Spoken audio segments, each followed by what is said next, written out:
All right, ladies and gentlemen, we are back on Arcadegeddon. Let's get it. I don't know why my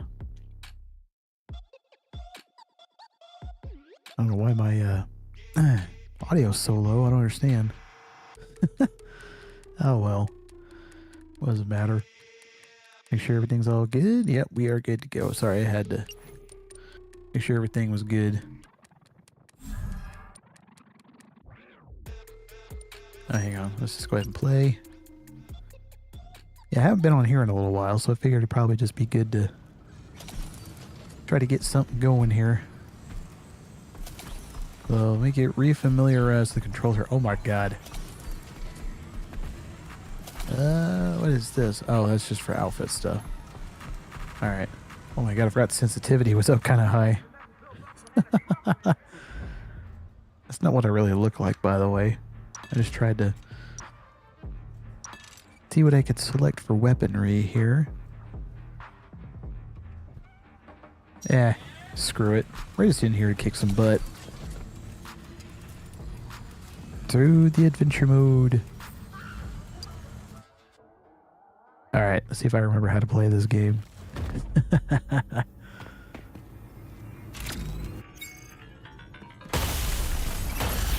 Jesus, man. Forgot I had the sensitivity up way high. Hey, Milky, what's up, man? Thanks for stopping by. How you doing, man?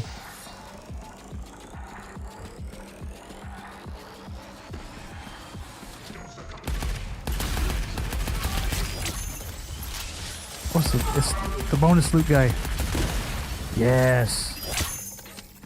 I forgot I had the sensitivity way up. Unless I'm busy at the moment, but I'll be lurking. Yeah, sounds cool, man. I appreciate it. Thank you. I appreciate it.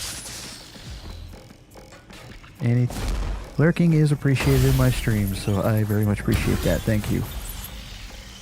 It's Thermal Devastator. I don't want that. There we go. Oh, man. Honestly, kind of relaxing to come back and play this today. Only on the basis that I had a heck of a busy day at work today. Man, I may have to turn sensitivity down a little bit. It's a little bit high for my liking. That's only on 2. What? Are you kidding?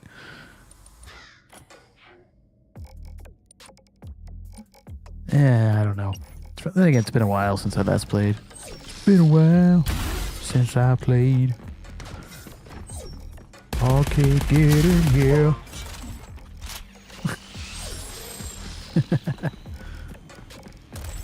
God, it's so strange playing on this old profile, considering I'm so used to my other one on my Xbox. But this is separate. That's part of the fun. We're kind of starting over. It's like a challenge within a challenge. Challenge of its own.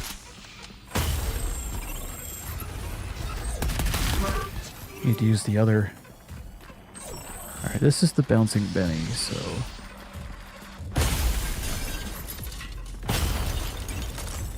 Alright. Let's get her going, boys!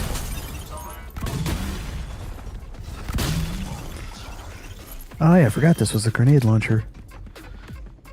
Kill the target enemy. Where is it? Oh my god, I literally missed him when he was right there.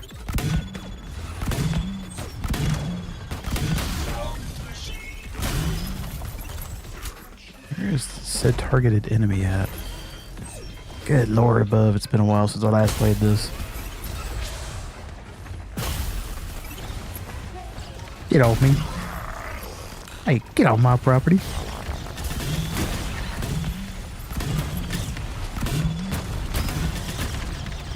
Oh boy.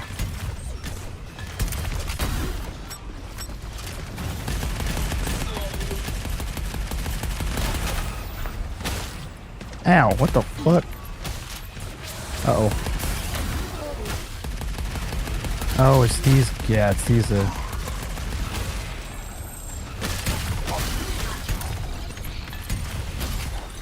Yeah, I gotta remember, I don't have my build as I do in my other profile.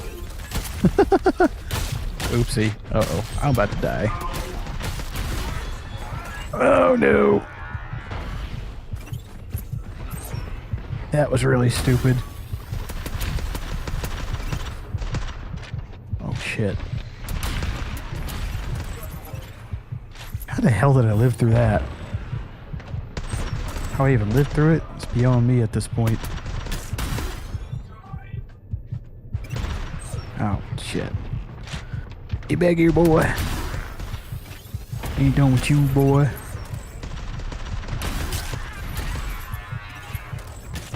Here we go. Ow.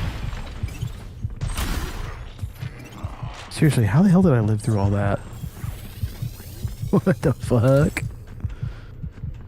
Oh, God. It's been so long. It's been too long since I last played this game.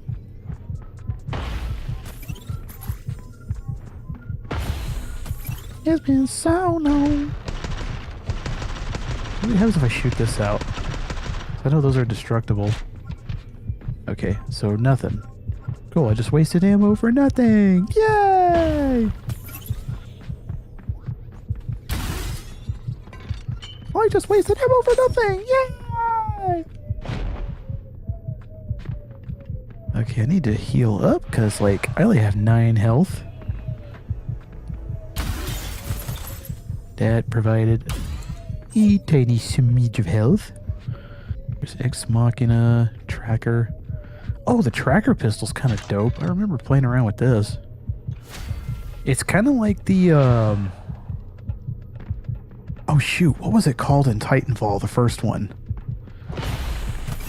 A smart pistol, where you're able to, like, target multiple people.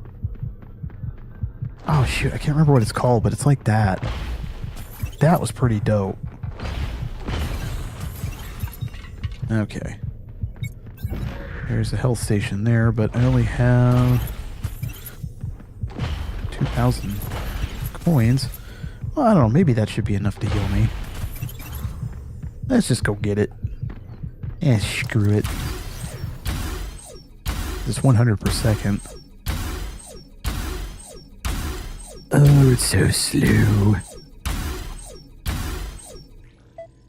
Okay, so we are at 135. 135. Alright, we're gonna refill our ammo.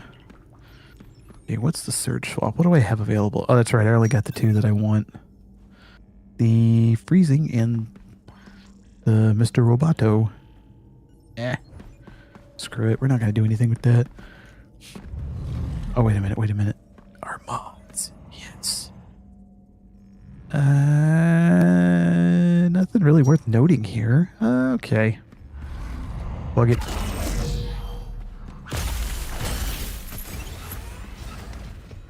What the hell?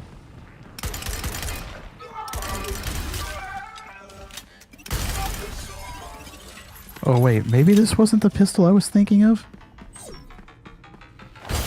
I thought this was the one where you selected multiple targets and then it just... Ooh! Ow, shit. There we go. That was close.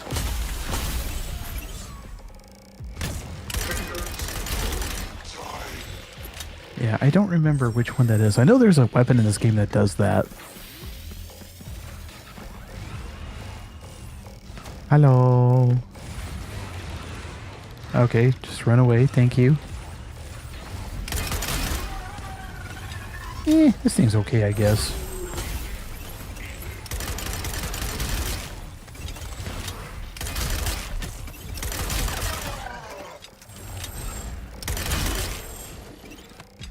Alright. Advance. Advance on through. We must take the land.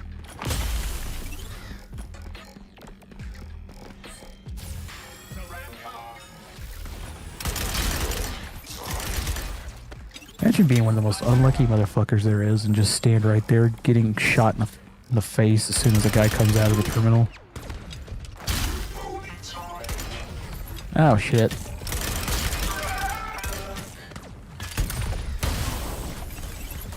How I managed to get that one off, I don't know. And now, hang on, what is that? Oh, that's the Colt 45. 2 zigzags. Anyway. Colt 45, 2 zigzags.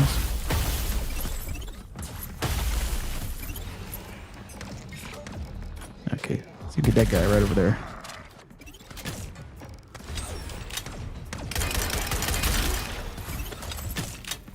Ow.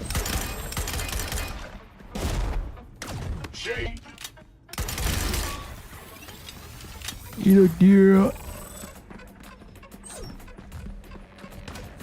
Eat a dick, motherfucker.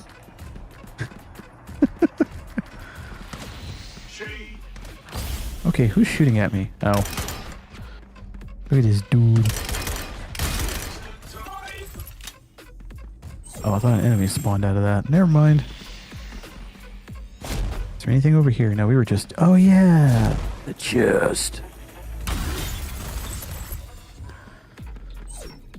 There's health. There's the Colt 45 again. If only you could dual-wield weapons. That'd be sick. I used Chipper. I don't remember the weapon being that great. Then again, I think a lot of level 1 weapons in this game were not really great to begin with. If I remember correctly.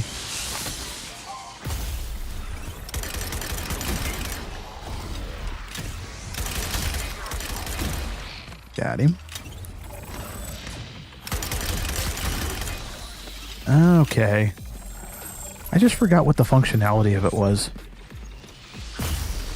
I say that as I just figured it out.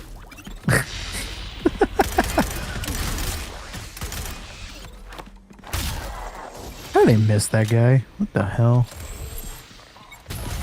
Oh my god, you're such a noob. You suck at this game. I've heard it all, folks.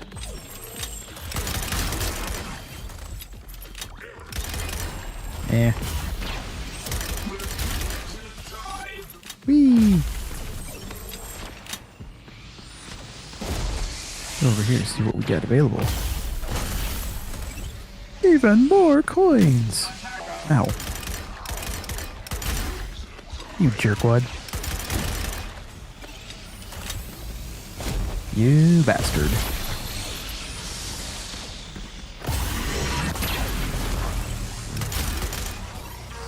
I'm gonna just run around like that this entire time. Just free aiming it.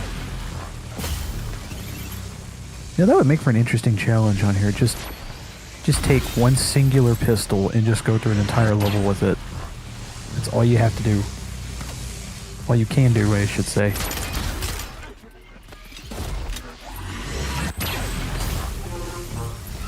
The singular pistol challenge.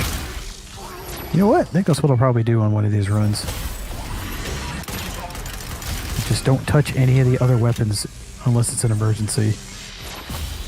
That would be an interesting challenge, to say the least. Oh shit!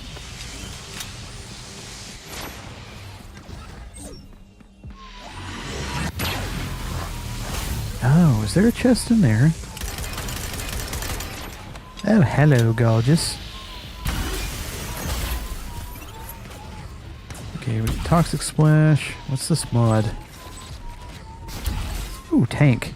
I need that. Let's see, Slicer. What's that? Party Favor. The Good Doctor. Haven't tried that one yet. Why'd I do that one? I could have just meleeed it. God dang it.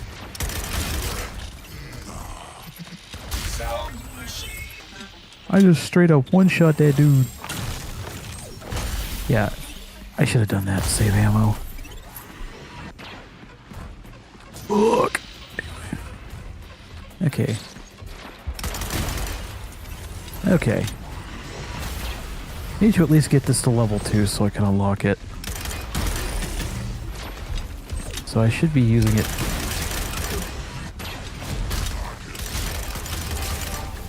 Yes! Player level up, let's go!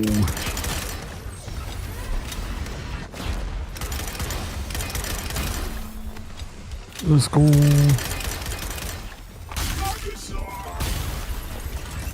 I'm not high enough level for that one mod yet, where the more coins you get, the stronger your shields.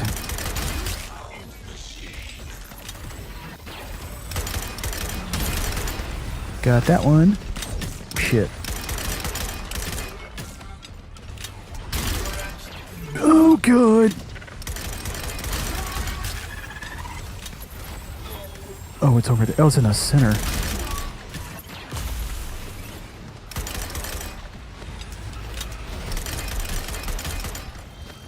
Ah, you know what? Let's put it into this level already.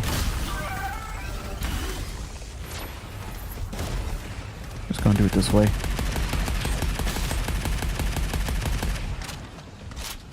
Brother, what the hell? There we go.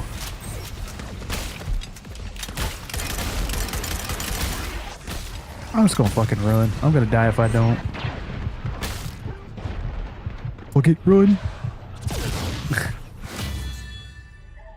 That was only on difficulty 1. I'm just so used to my OP weapons. Level 30, let's go. Yeah, 22 headshot kills, 94 kills, 4,000 XP. Next up on the chopping block is Hellscape.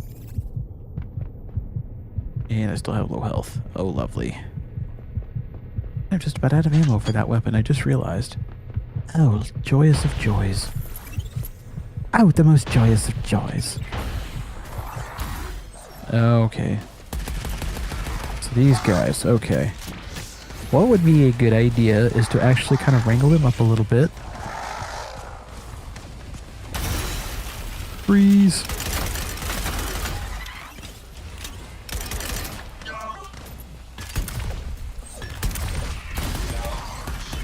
Never mind. I have to get ammo. Never mind.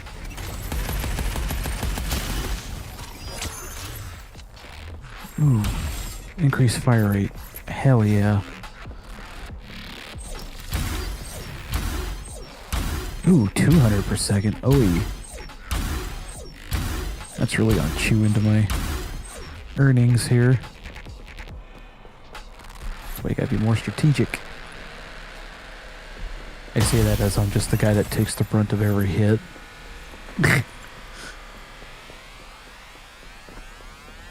You gotta be more strategic. Never does it. Okay, let's wrangle these guys up. Okay.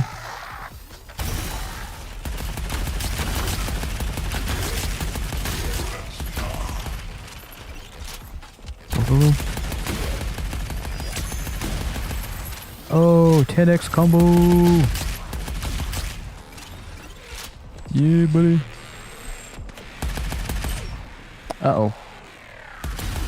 Oh, it lagged there for a second. I was like, what the hell's happening?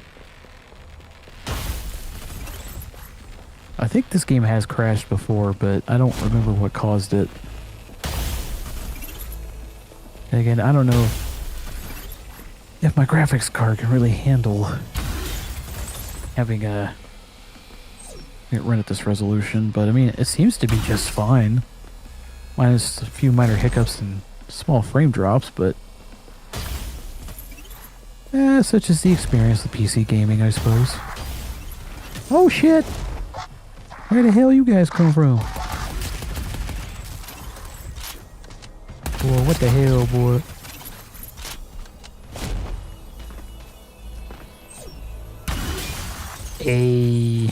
Ooh, last stand. That'd be a good mod. Can I help you, sir?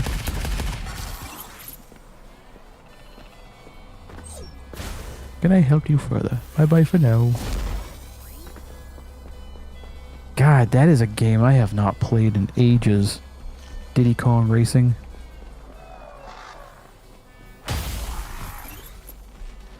I remember one of my other friends playing it and they were having such a hard time trying to beat it. The hell? Are they stuck? Yep. I think it's one of those cases where enemies are stuck.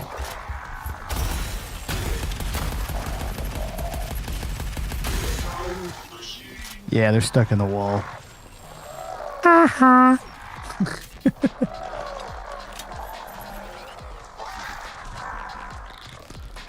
Yeah, they're stuck up there somewhere. Can't do jack about it. Oh my god.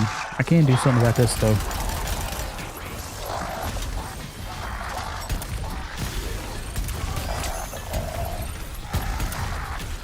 Let's have fun with mines. Yay!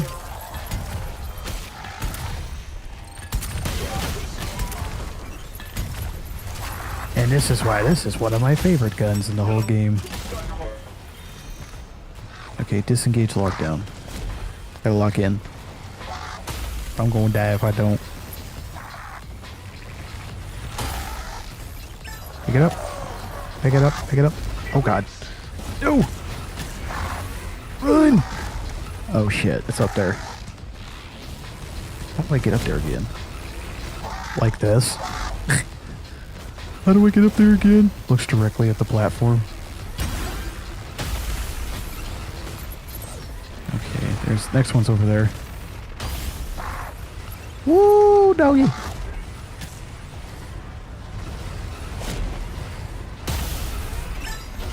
Grab that. That was like very well within the same realm. I was like, hey guys, what time does Midnight Madness start? It's 12 a.m. Let's just go grab some coinage and some other stuff first. Coinage! I have the coinage! Let's open a chest in an active war zone as I'm being pursued. Absolutely brilliant strategy. They'll never suspect it. The enemy will never suspect their enemy opening a loot crate in the middle of combat. What will they think of next? Actually, you know what? Because fuck you guys.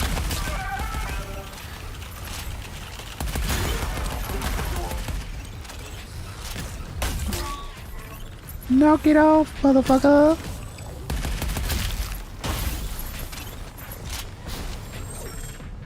Oh, no. I don't think I'm quite equipped to take on the boss fight just yet.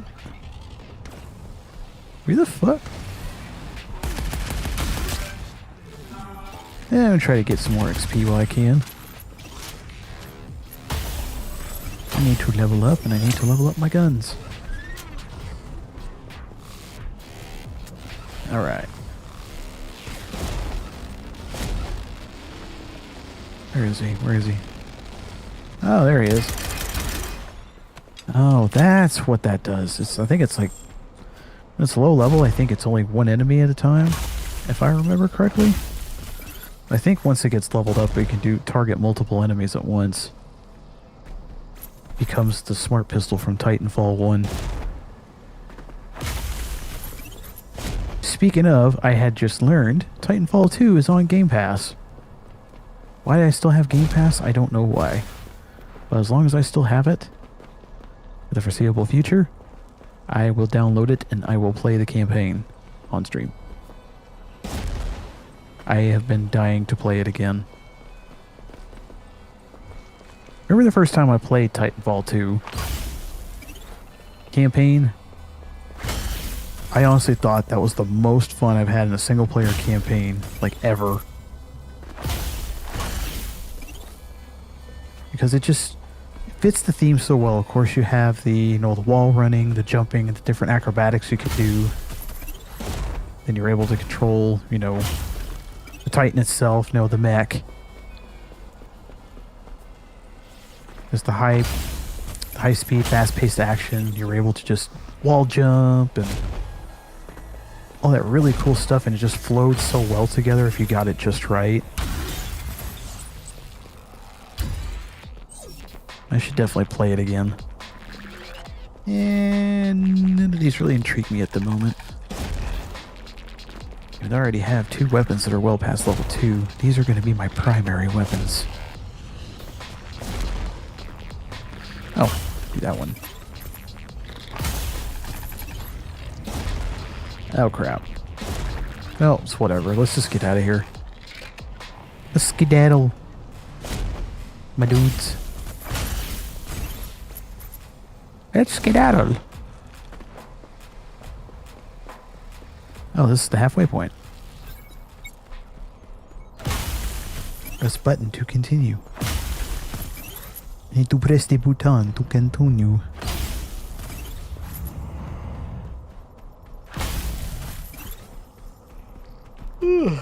Oh, excuse me. Alright. Let's see, hack terminal. Okay, so damage reduction, that's really gonna help. Yeah, let's get our damage reduction up. Alright, well, health is below a quarter. Nah. We don't need that. You don't need unique weapon damage either. Especially the higher level the weapons go, the increased fire rate goes absolutely ballistic. It gets insane.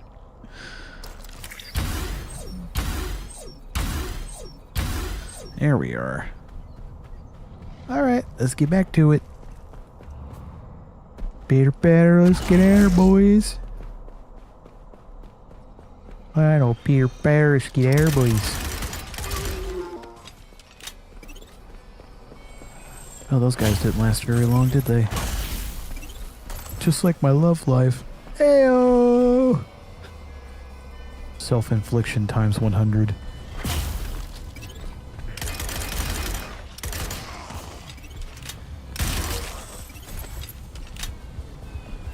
What the fuck? How in the hell are you just gonna wander through lava and not blow up? Is beyond me. How in the hell? Ooh, there's a gold chest right there.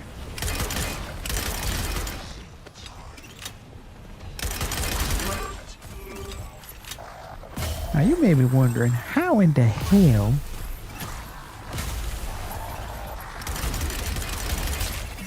Oh wait, no.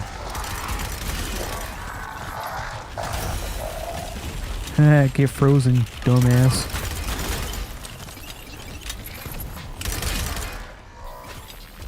Oh wait, no, this is what it does. It's only a singular target, I think.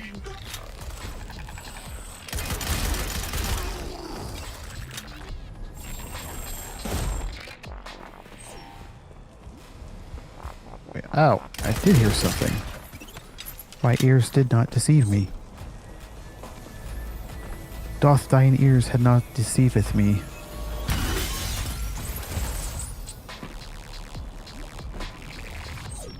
Haggler. One-hander.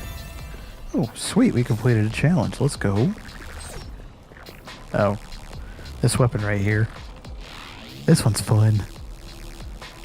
I don't know if y'all have ever played the game Dig Dug. You're basically just like injecting air into the enemies until they blow up. That's what the Pixel Popper does pretty much. You can tell the devs were fans of like older arcade games. I mean, why wouldn't they be? I mean, it's called Arcadegeddon for a reason. Reason? Reason.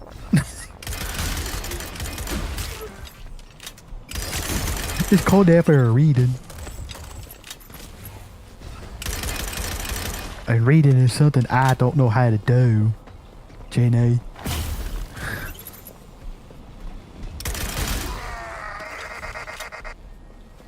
Anyway. My apologies if my humor is rather crude. Or cringe. If it's crude and cringe, I would apologize, but even though I said I apologize, this is just who I am. I am one of those people where it says if you were to put up a scouter or something that says fucks given, it would say 0. There's no reading on the fucks given scale.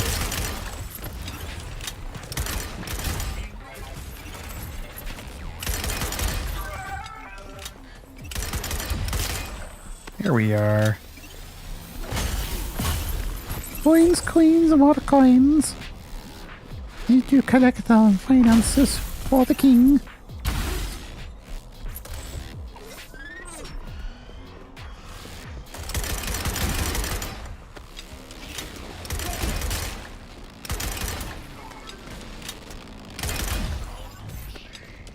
Yes, level 2, let's go. Close data breaches. You got it. Let's go back to my primary. Fucking hell. There you go. The more you level up, the better your guns get. Oh my god, that one's way out there. Here is... Oh, see, I heard a chest. I don't heard it. I don't found it. I want to try the outlaw. I mean, I already got this level 2, so... Eh, screw it. Why not? Screw it. I just might as well screw it. Blade Wizard. Bouncing Benny. I got rid of that one for a reason, honestly. Even though I got it to level 2. Level 2, doodly doo.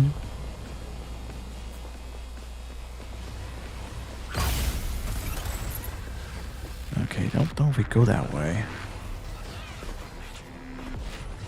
Yeah, we go this way. We go up and over. Yeah, not quite a big iron, but it'll do the trick.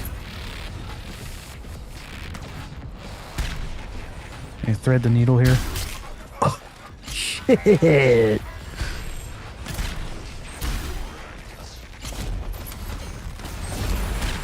Oh, so can I just refire it?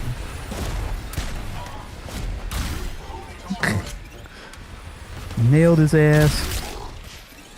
Hey, wanna see something cool?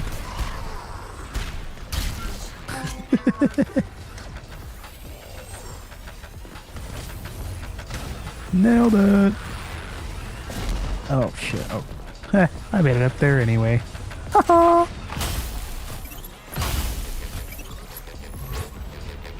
Closing data breach.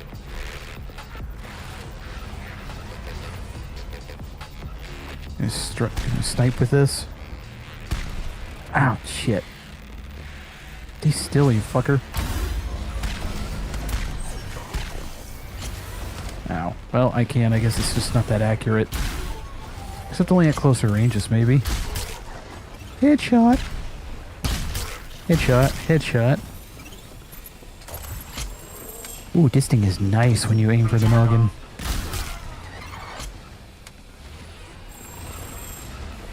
Call it the cranium buster. That's what we'll do.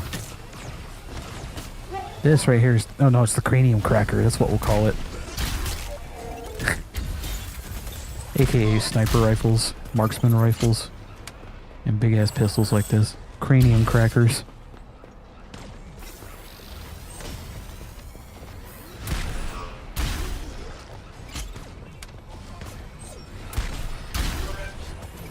Yeah. Yeah, buddy.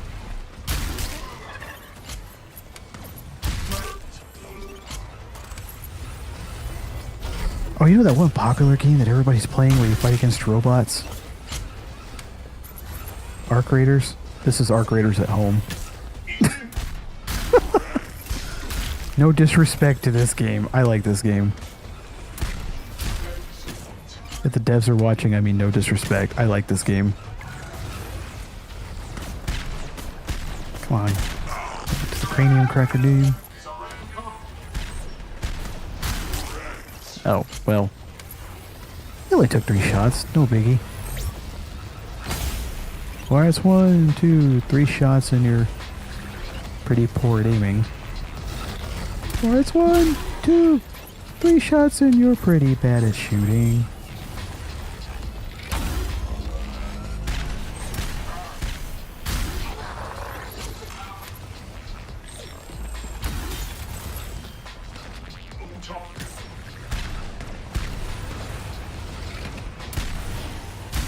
Introducing the cranium cracker. Oh shit. Here we go. Oh, I can see how you can level this thing up quick. These headshots. Uh-oh.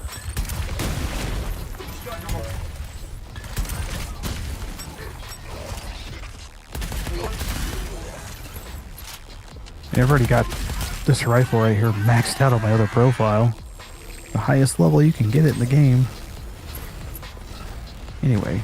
Oh yes, down here. Looking for the beacon, dumbass.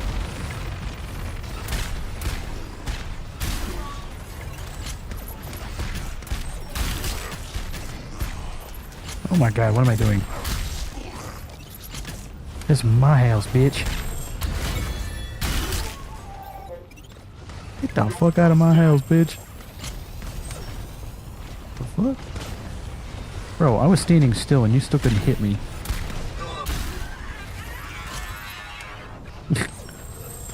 Premium cracker.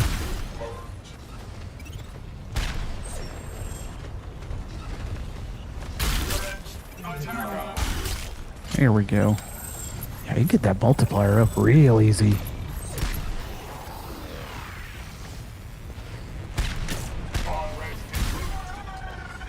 Ow. Oh.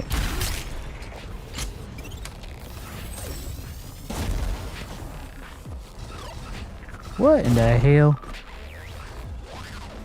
What is... I hear somebody. I don't see them. I can hear Dork, but I can't see Dork. Come on out so I can pound you.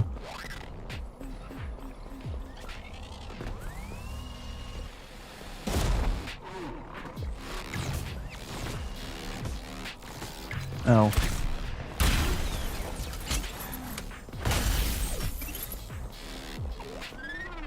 Okay, we got that chest. Let's go.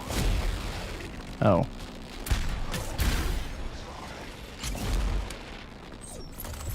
Hey man, shut the fuck up. Get out of here. That was only stage 2 and difficulty 2. I don't suck, I promise. Not much anyway. Excuse me. Look at that. 47 headshots. 37. He got 37 headshots. Oh wow. Not many people must be playing this right now. I got one of these little crowns on my head.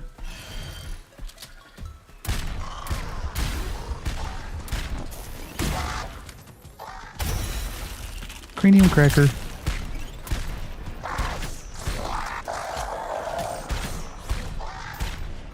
How the fuck?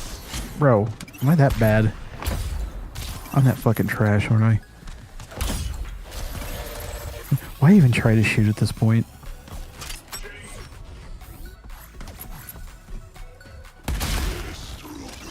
That was not what I was aiming for, but okay. Still got the job done. Get her done. Get her done, boy. I say get her done.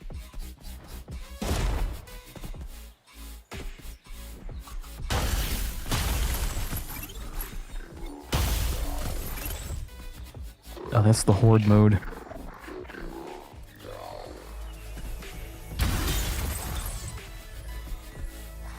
Sharpshooter, sniper damage. Okay. Oh, perfect. Hello? Oh, it's not even ready yet. What the hell? Uh-oh.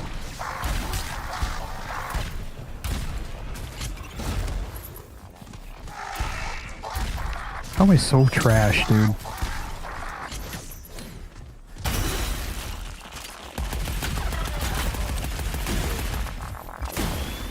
Oh, jeez. The relentless attacks, man.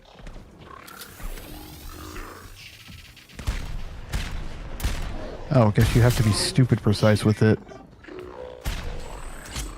Oh, shit.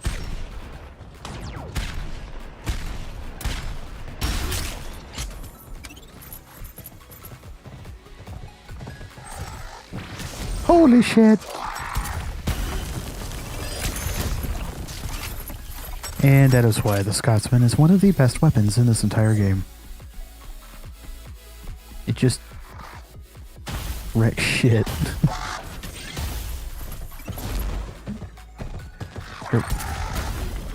It raises hell and eats cornbread.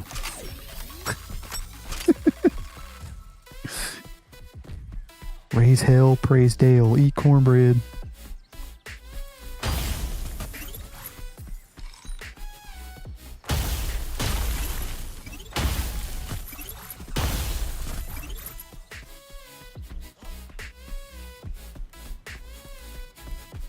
Okie dokie.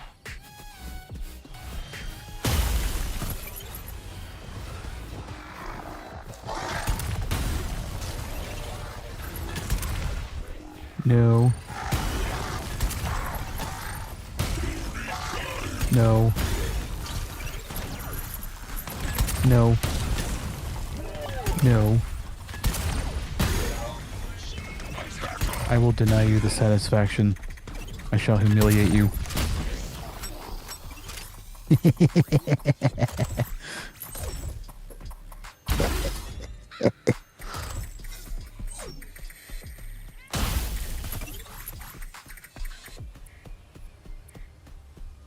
Oh, I knew I heard a chest somewhere. There it is. Ooh, the hot shot's there. Oh, what the hell?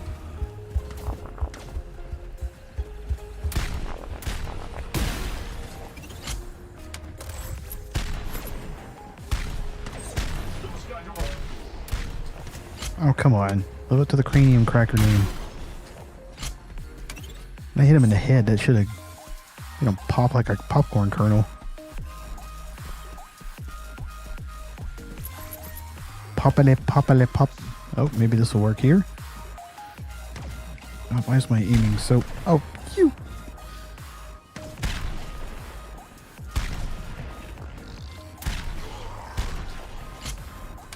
Just trying to long distance snipe with this thing. I wouldn't really say that's long distance though. Would that be more medium combat? Mid range? Just like my gameplay? Mid.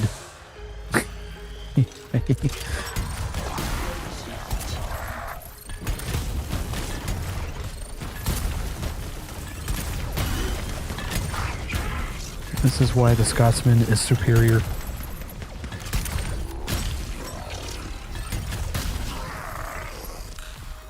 The ultimate defense perimeter.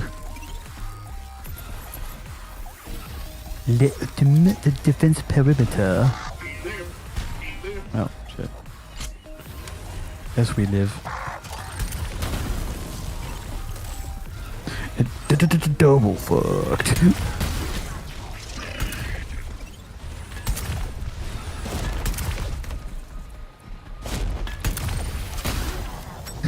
I stuck it on his foot.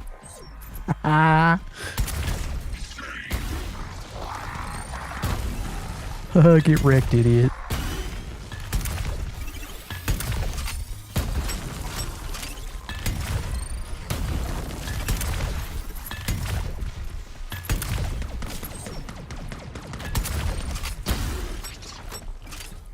Gotcha, bitch. Okay. Gotta 1v1 this dude with my pistol. What the fuck?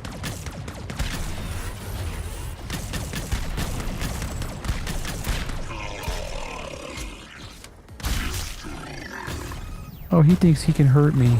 How cute.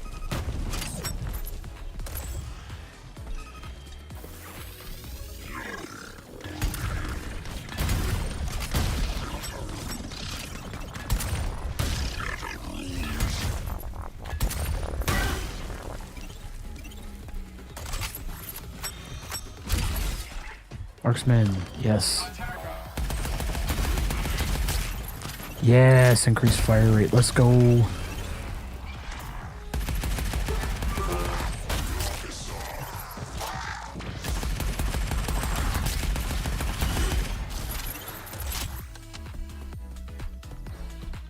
Yeah. Sorry, I don't really have much to say today. I'm just kind of enjoying myself right now. Usually more of a chatterbox than this, but Well, maybe tomorrow I will be a little bit more. Because I do not have work Thursday. And so I figured tomorrow would be a good time to just probably sit back, relax, just chill out, have a couple drinks, and just play some Gunsmith Simulator. Remember, kids, only in video games it's okay to mix alcohol and firearms. Do not do that in real life. Seriously, don't. It's not recommended. And I don't condone such behavior that if you do that in real life. You heard it, folks. You heard it. I can't even get my words out without sounding like an idiot. But you heard it here first, folks. Legal disclaimer. I do not condone... I do not condone alcohol and firearms being used together in real life. Only in video games it's okay. Because it can get funny. In real life, no. It's just chaos that's bound to happen.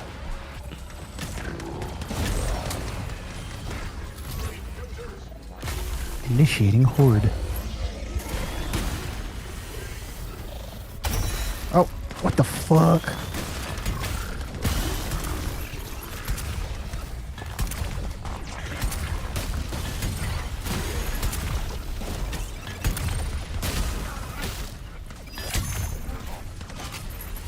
Look, Ma, I'm surviving. Ouch.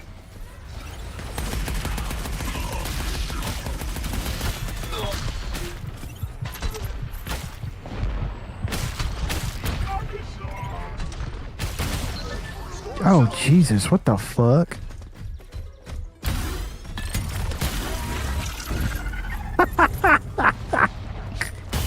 That was awesome.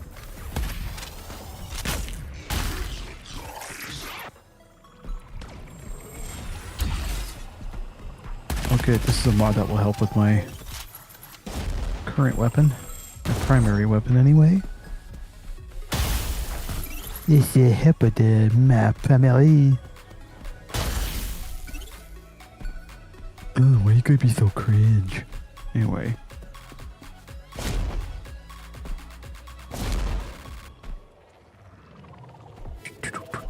Okay, I think we're good. Even though I need to heal up quite a bit.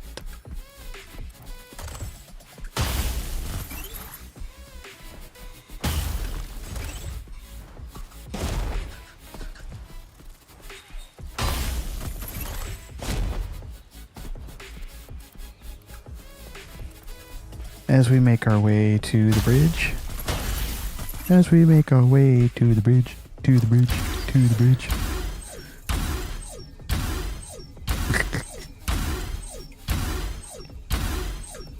Alright. Healed up.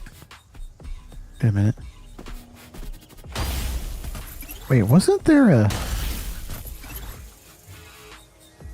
Oh, there's one right here. I thought I saw another one. Oh, that was probably back when I first saw the bridge. I don't know.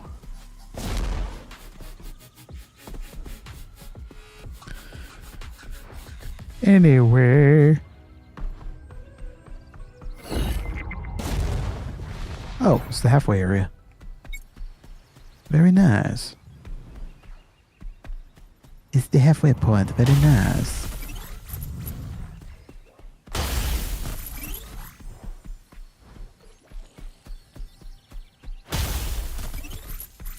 And there's more at that. Get some ammo. Rocket damage.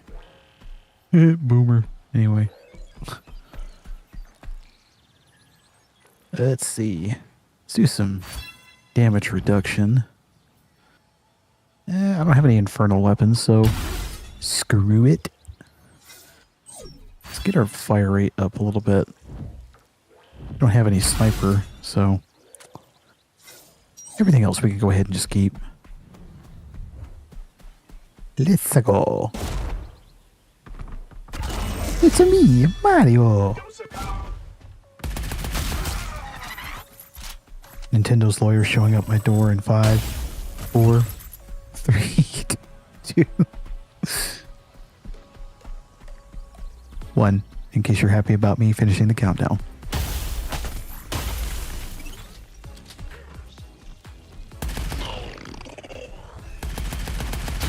The fuck over here, bitch. The hell is this over here?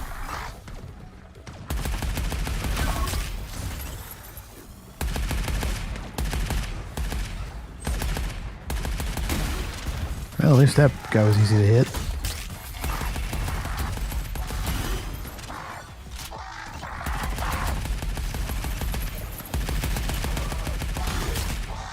Here we are. They say you should never stand in a corner whenever you are being attacked. I highly disagree. As long as you have a fully automatic weapon that can deal some insane damage. In fact, those are the moments you live for. These are the moments you live for. 98.7, the retro.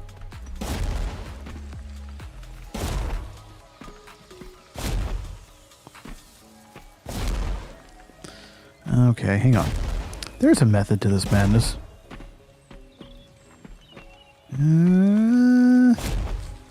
Oh, shit. Okay. Oh, see, I knew there was a way to get up there. Ta-da!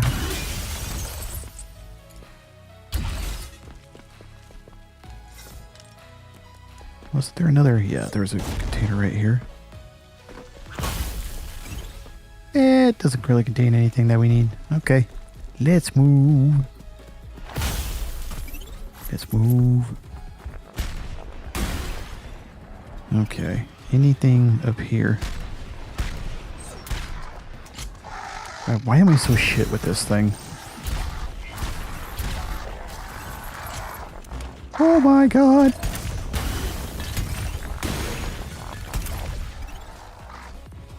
He's gonna come right over that ridge. Yep. That fucked him up.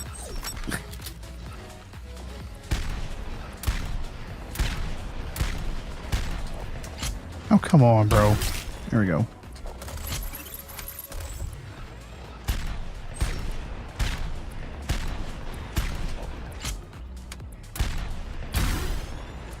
Here we are. It's a tiny little blue dot. Come on.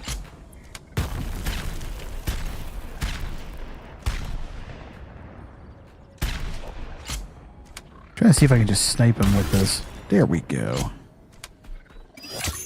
That did it. Okay, you know what? See if your shield protects you from this. It cannot.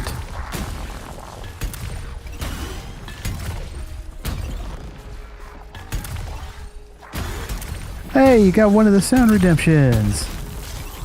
Thanks, bud. How are things going for you? You said you were a little busy earlier, so I just wanted to see how things are holding up on your end.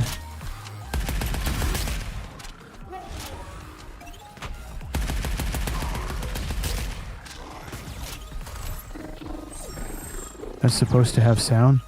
Wait, is it not coming through? Hang on. Or did I just forget to... Oh, wait, I thought you were talking about the game. Never mind. Yeah, I actually have sound redemptions on my channel. Are they not coming through on... Oh, because I heard it. Oh, I wonder why it's not showing up on the... my channel. Yeah, I did it again. I don't know why it's not showing up on the stream. Oh. Crap, looks like I got more stuff to fine tune. But everything's good on my end. How about you? Oh, things are going. Just been you know, working and all that fun stuff. You know how it goes. Huh, I actually thought that went through on... Well, let me, I'll take a look at it tonight after I get done with stream, see what's going on. Like the chat on screen. It's pretty cool, isn't it? Yeah, that's the combination of a chat widget via courtesy of Nutty and some special effects filters they have right here in Meld. I just decided to go with the holographic.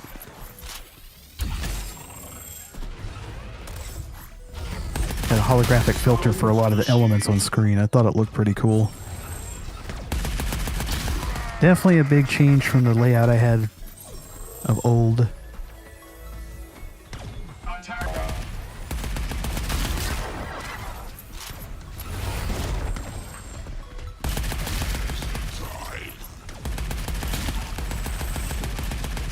That looks really good. Oh, thank you.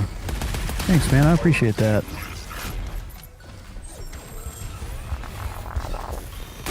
Oh, shit.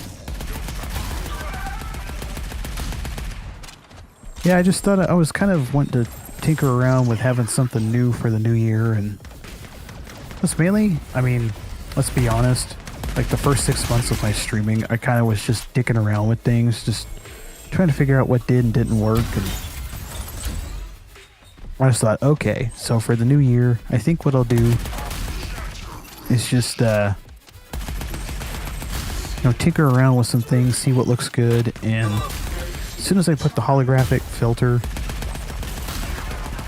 over the elements on screen, I was just like, oh my god, that's the ticket right there, bro. It's just simple, it's clean, and it's a lot better than what it used to be.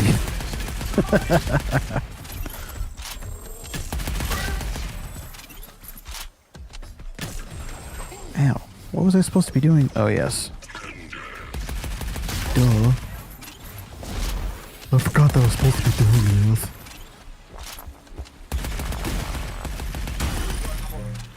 Wait, I thought they... Oh, wait, no, they did. Wait, I thought they got rid of this. They were supposed to have gotten rid of the colored glitch siphons, I think. I thought, what? Or did the Steam version not get it? Because I know in the Xbox version, when I play this on Xbox, it doesn't have this puzzle. Usually because it never works. Properly, anyway. Anyway. I don't think this is the right order, but it's not. Ah. Whatever. I don't go into a shooty pow pow boom boom game just to solve puzzles. I do it just to aggressively distribute freedom seeds via my high-speed hole punch machine. My high-speed wireless hole punch machine.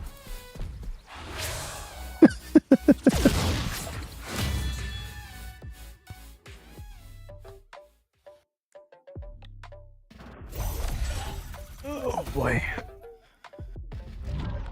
Love the new setup, it's clean. Well, thanks, I appreciate that. I love it too, it just looks so good. Is there a delay on my stream?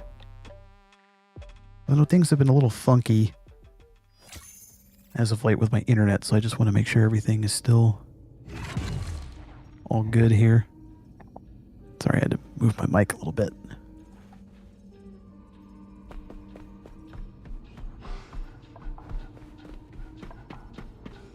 Actually, hang on, let me check something real quick.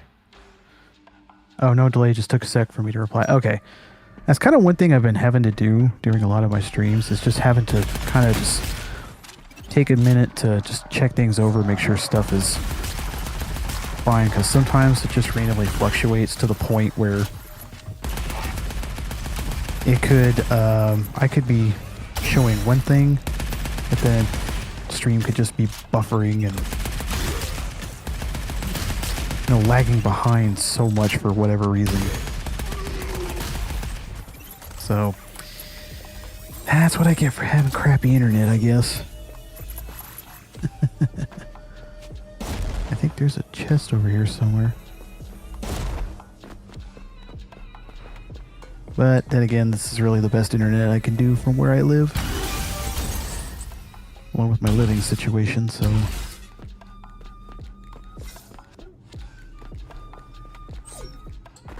But yeah, some of the other things you see on screen there, like the follower count and the little widget at the top left where it shows all my socials, yeah, that's also courtesy via Meld Studio. They over the Christmas season, I think they did like their own like 12 days of Meldmas or something like that. They were debuting all these different updates and little gadgets and widgets they were creating. And as soon as I saw that, I was like, oh my god, I have to have that.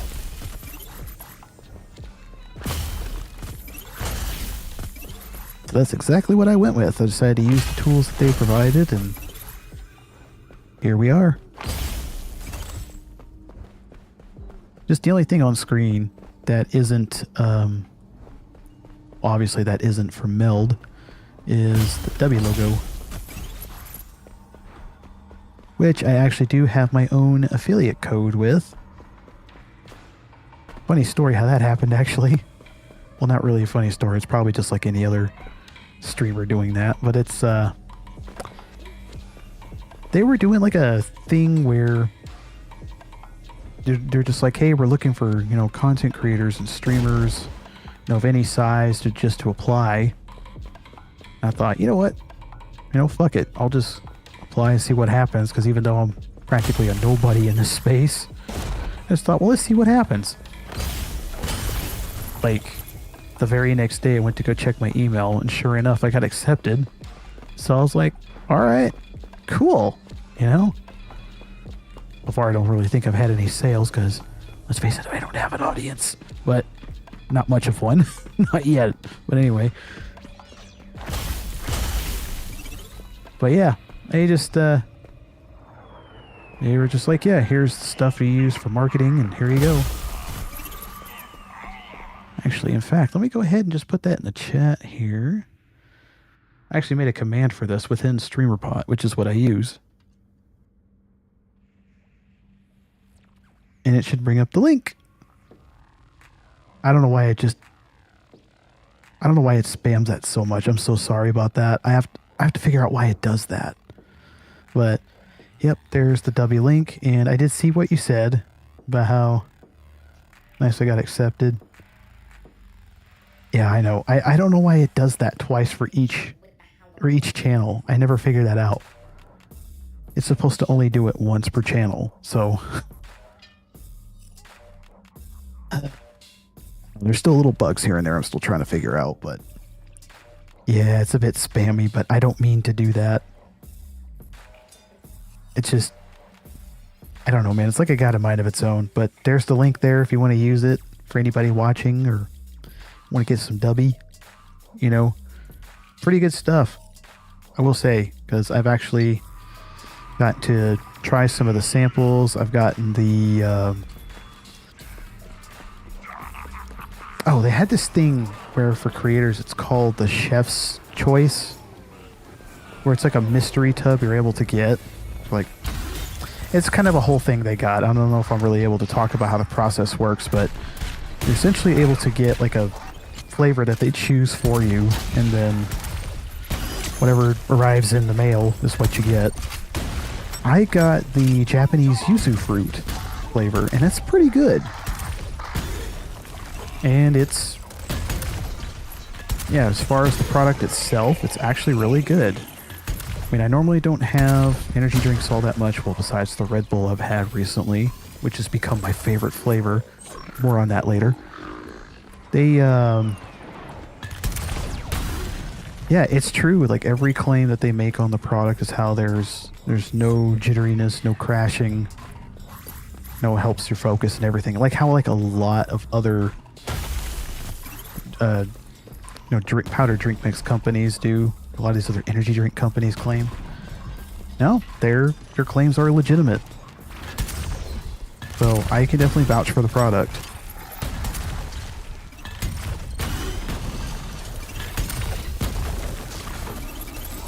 And I think as far as I can tell, they're still actually looking for people to join. So, I mean, if you're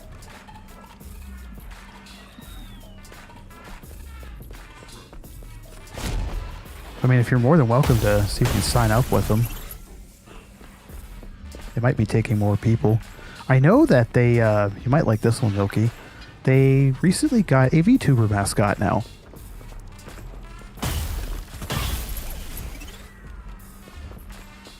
Yeah, I think her name is Lunar Bunny or something like that. I can't remember her exact name. I actually caught her stream yesterday. She was talking about the flavor that she got to have collaborated with them. She's basically become like the VTuber mascot for the company.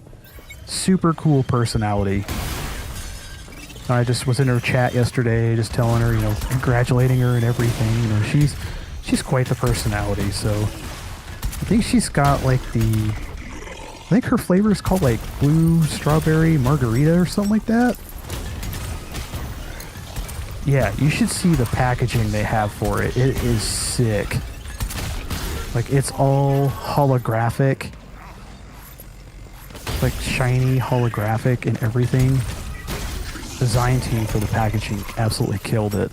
It's so cool.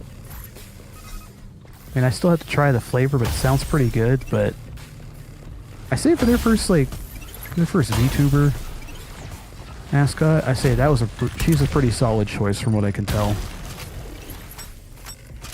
I follow her on Twitter.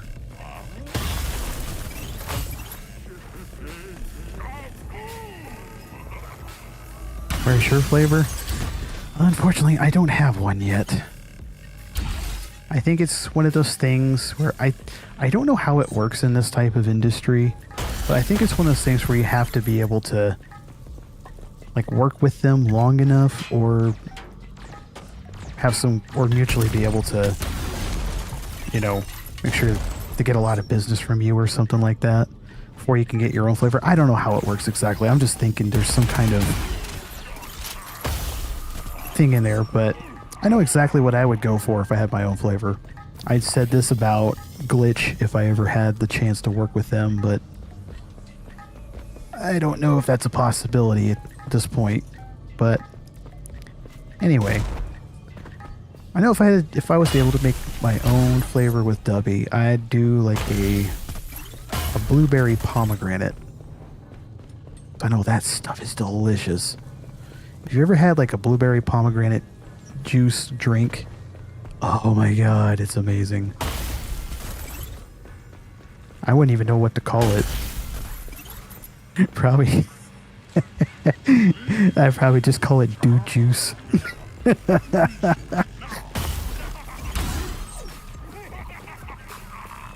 It just sounds, the reason I'm laughing because it sounds so bad out of context. What you drinking? Oh, I'm just slurping on some dude juice.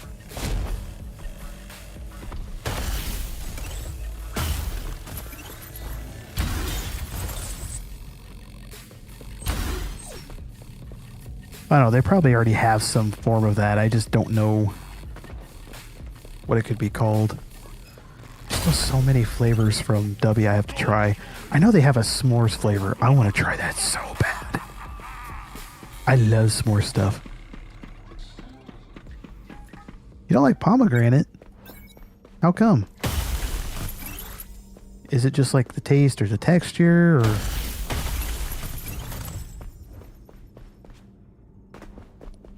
Like, is there any specific reason why you don't like it?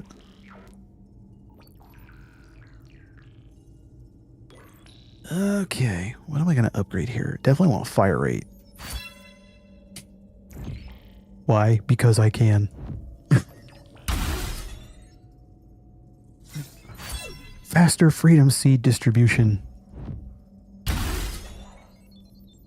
Just don't like the taste? Oh yeah, I understand that. It's definitely not for everybody. Oh, I don't want to. Well, I don't really need these, so... Let's go.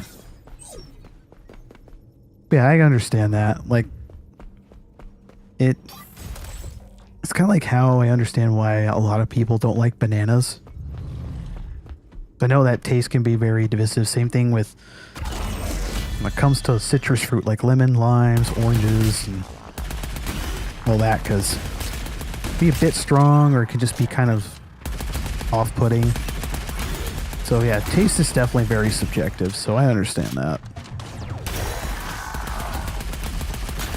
then again, I'm a bit of a fat ass, so I like just about everything.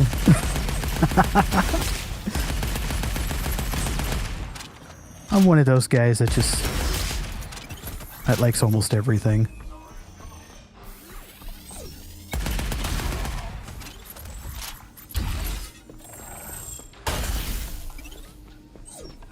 Ooh, that's the gold version of the pistol I got. Even though I don't think we can use it.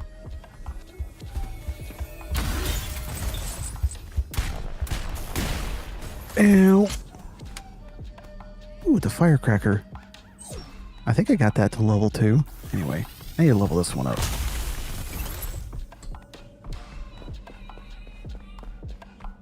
Although it's kind of like, speaking of subjective taste, one fruit I'm honestly not really a fan of, which is, I guess I'm one of those people that, you know how people say they like the certain flavor of something but don't like say they like grapes, but they say they like grape flavored stuff but don't like actual grapes, if that makes any sense. Kind of like people with ketchup and how they say they don't like tomatoes but they like ketchup. I guess I'm kind of the same way when it comes to pears. Like, for some reason pears just don't really have that much flavor to me, so I don't really like them that much. But pear flavored stuff I actually have no issue with. So I kind of understand where people are coming from when it comes to that kind of thing.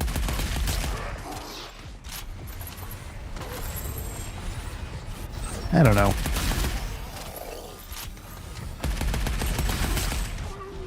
That's just the way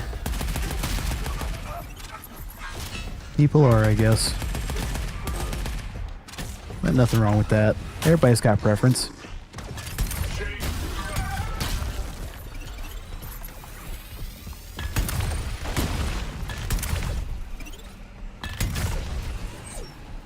How the fuck?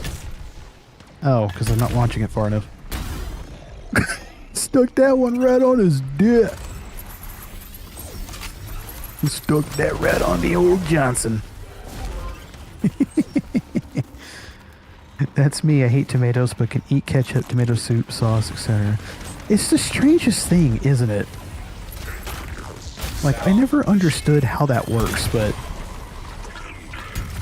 I don't know, man. Biology's kind of a strange thing. That's all I can really say.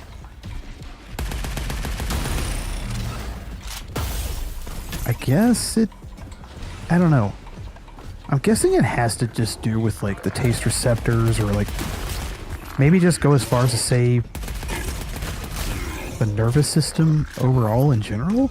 That's probably taking it a bit to the extreme, but I don't know. I'm not a doctor, I'm not a biologist, so I don't know what to tell you. Clear disclaimer, I am not a doctor. Do not take medical advice from me. Nor am I a biologist or a scientist. I'm just some guy on the internet who likes to babble about nothing.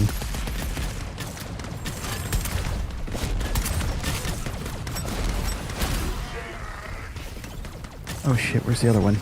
Oh my god!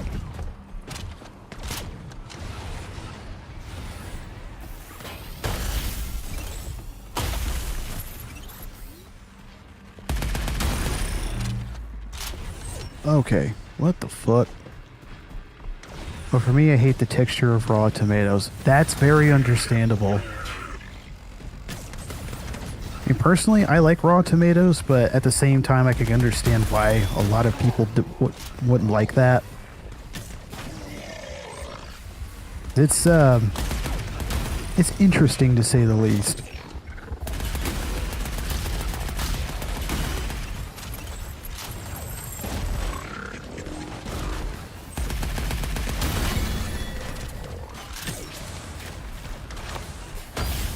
Oh, wait a minute. Is this the type of building I can... Oh, wait. What was the... Okay, it's right stick. Okay. So I know there's a way to get in there. Yes! I remembered something!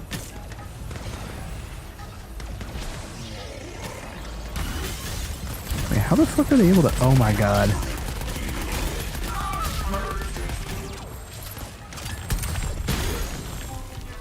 I forgot that opens as soon as you get in there. I was wondering why I was sitting there wondering why I was getting shot at. I was like, how the fuck? Duh, the door opens, stupid. Oh, hang on. You level up this pistol. Cranium cracker, go! Okay. Never mind. Let's just do a jump melee attack instead. Like, that's how it is for me. Anyway, back on topic. That's how it is for me when it comes to onions. I honestly can't stand raw onion. I mean, if it's like a little bit cooked, or like even if it's just like if it's grilled or if it's caramelized or sauteed, you know, oh hell yeah, you know. I am all for it.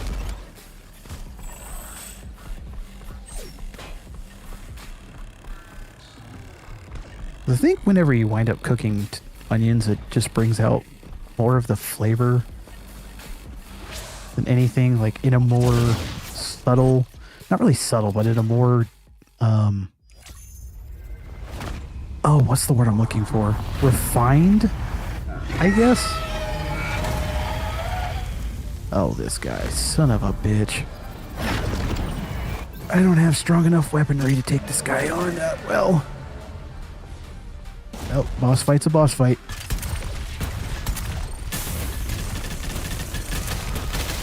Oh shit. Yep, my weaponry is not that powerful.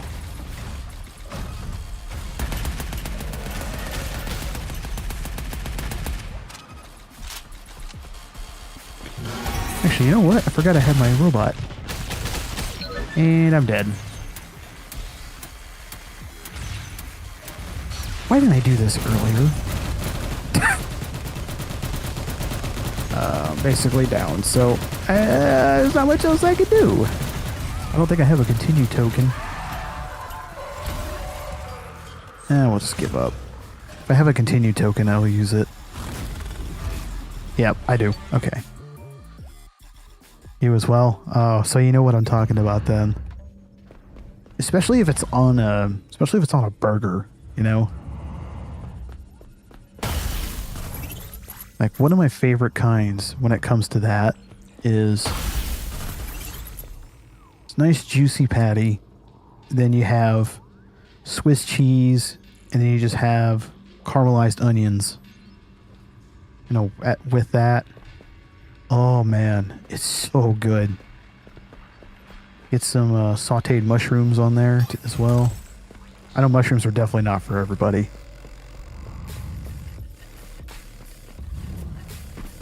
I enjoy me a good sandwich with some caramelized onions.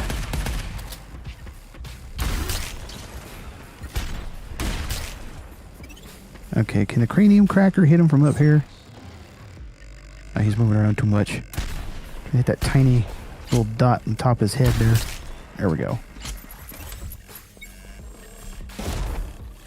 Quit moving, stupid, so I can shoot you.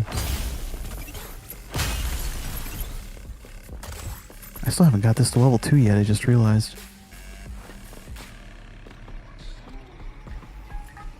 Wait a minute.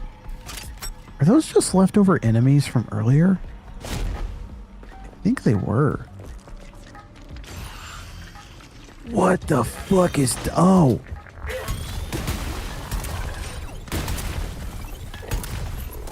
Oh, it's this. Okay. I completely forgot about these.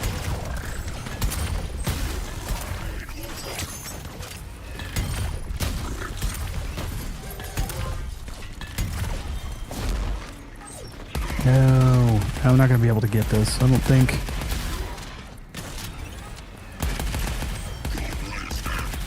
I can't get my robot out either. Oh my god! Jesus, where the fuck are these guys coming from? I'm not going to get this, am I? How the hell did I do that? Bro, I legit thought I was cooked. Phew.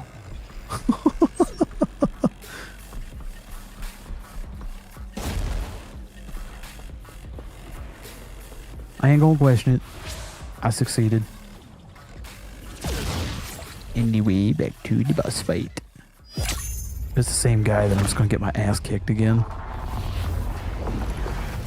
Oh no. It's not. Different boss. Alrighty.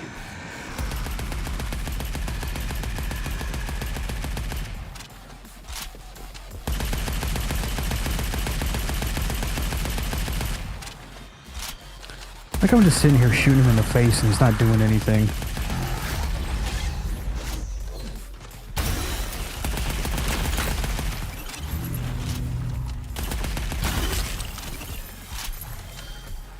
Dang, he's got shot in the face. Okay, I think this is the phase where we have to run. Because that bar is full and he's not taking... Okay, now we can take damage.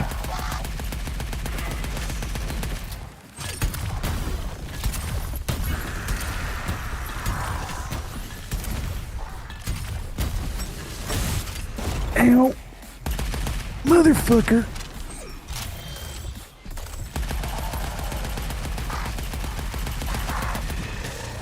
Okay.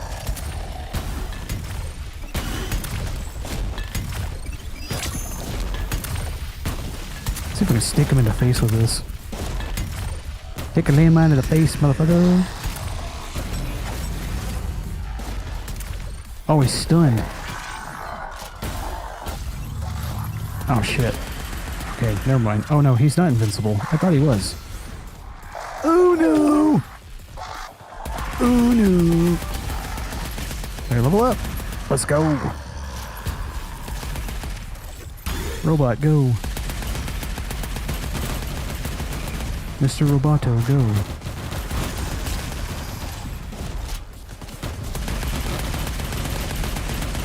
Yes, let's go.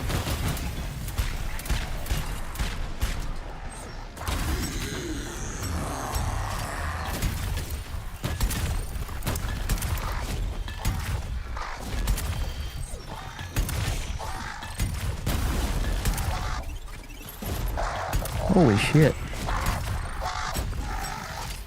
Okay, he's almost down. Oh, God. Get the fuck out of my face, bitch. Ah.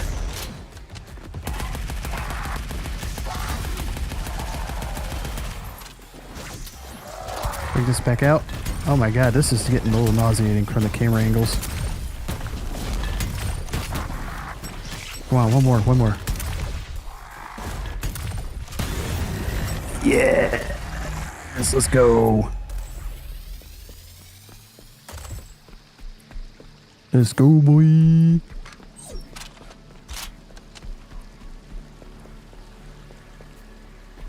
Make sure we get ammo and health.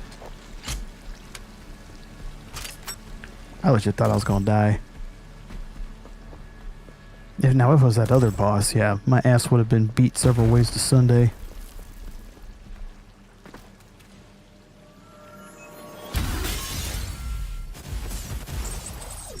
Okay, what have we got here?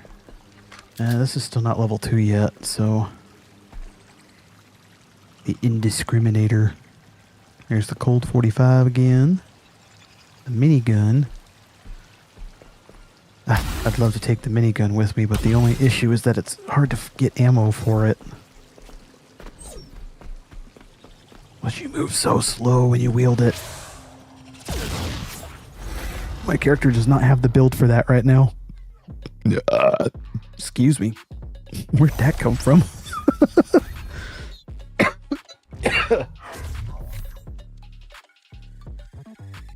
Alright. 22,515 boss damage, 20 headshot kills, and 151 kills. And now we're in Horde mode. Le Horde.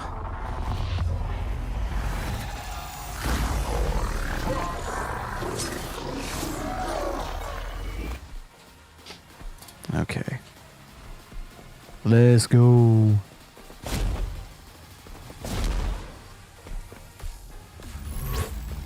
Oh, man. Oh, that's right. I forgot earlier I mentioned I was going to talk about the new flavor of Red Bull that I've discovered that's become my favorite. It's supposed to be the winter flavor. The Fuji apple and ginger. Oh my god, it's so good. I mean, there were other flavors of it I like, but as soon as, like, the moment I took that first sip of the Fuji apple and ginger Red Bull, oh my god, it was like heaven. It wasn't like overly sweet or overly tart or off-putting. Didn't have like an off taste to it. It's perfect.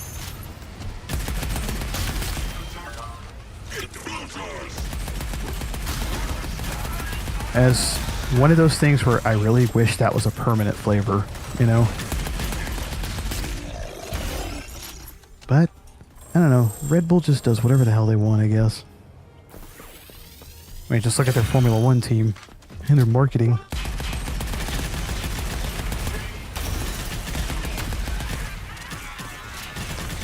Oh, Jesus. Oh, Jesus.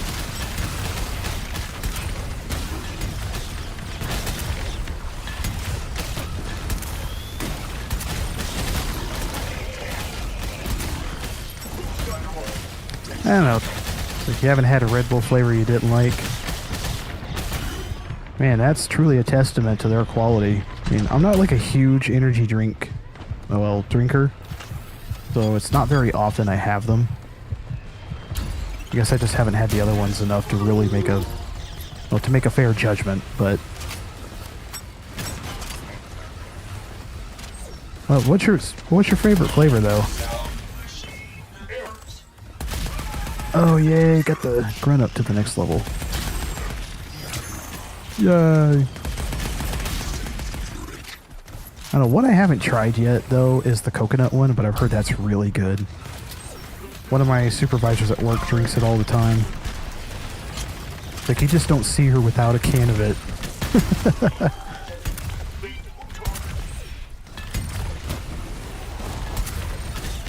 So anytime I see her at work and she doesn't have a can of coconut Red Bull, it's kind of weird. That's how I'm used to what I've been seeing.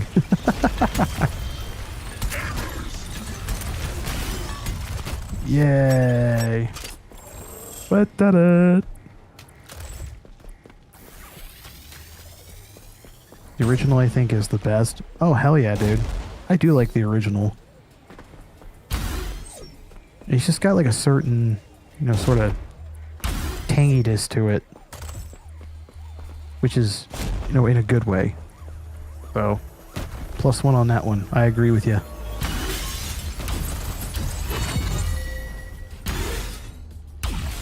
Plus, that's the thing I've noticed when it comes to Red Bull and a lot of other energy drinks, like Rockstar and Monster and Reign.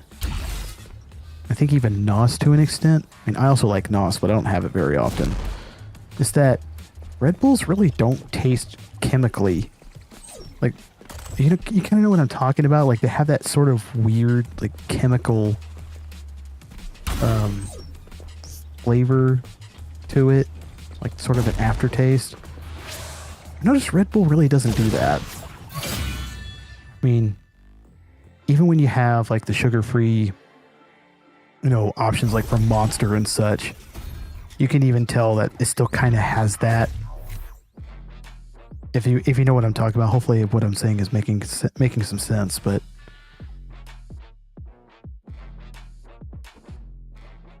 except the only other one, which I don't really know if it's marketed as an energy drink, just more like a fitness and wellness product, is Celsius. Those are honestly pretty good. I do like those.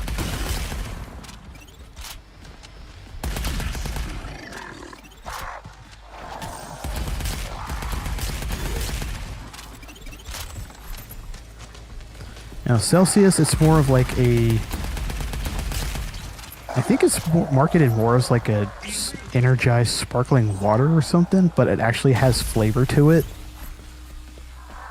And that's kind of crazy because I honestly don't really think it should be marketed as sparkling water.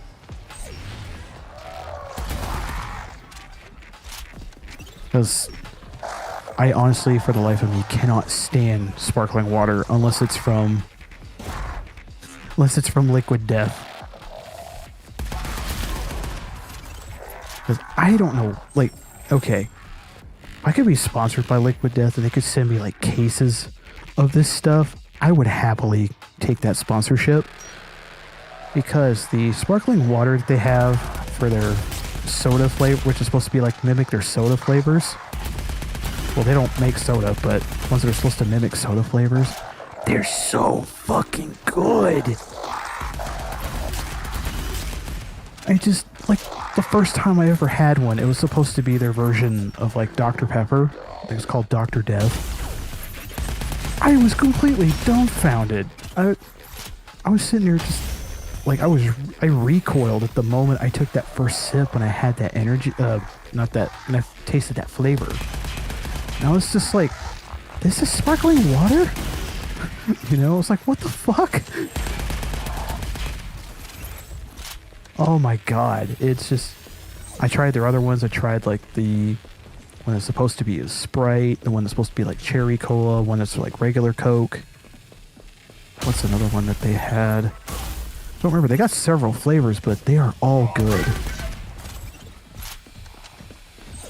I was just so taken aback by that. And I was telling a coworker earlier, I said, that is the only brand of sparkling water I will drink willingly. Oh. That is good. You just gotta make sure you get... I get the carbonated ones though. Oh, right. Sorry, I didn't see that. Wait, there's uncarbonated versions of Red Bull?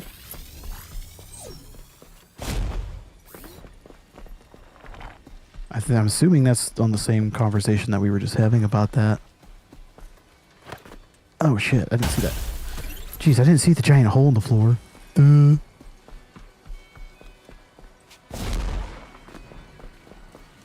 Like, the only other version of Red Bull I know of is the, Oh, Celsius. Okay, my bad, sorry.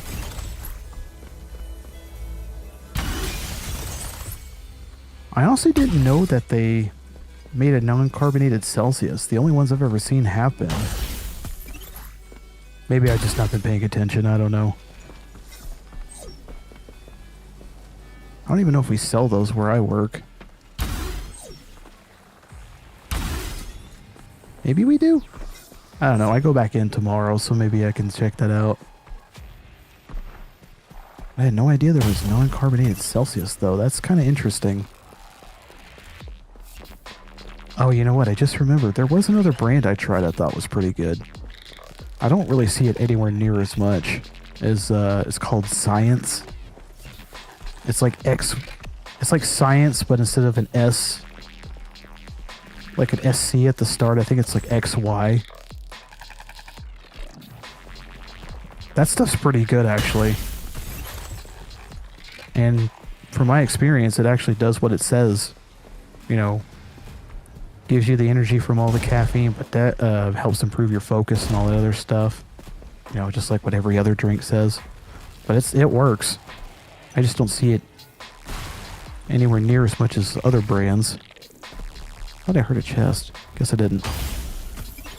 Trust me, they make them. I grabbed a few by mistake and now I have to double check every time. Ah, okay. Honestly, at that point, I don't blame you.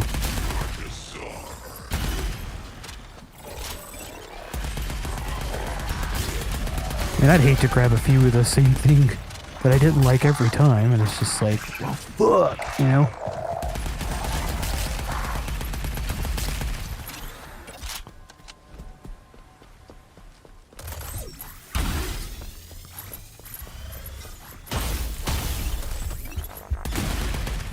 It's kind of like how I've noticed this about some customers at work when it comes to specific items whenever they have it on their list and we shop it for them.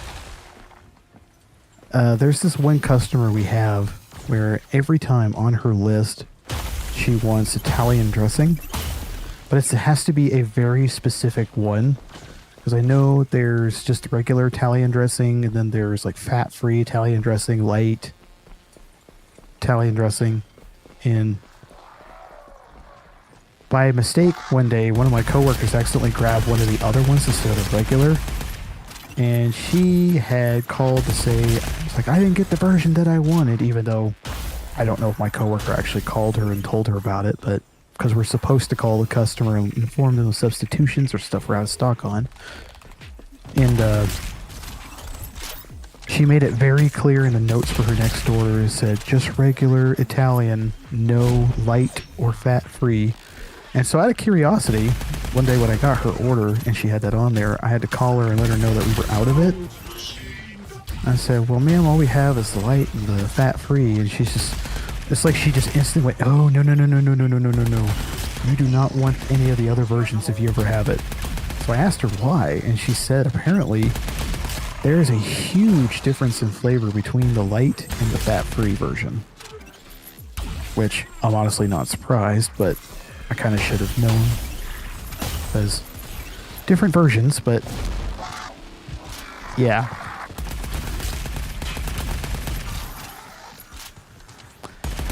I haven't had it personally, but I'll take her word for it, you know.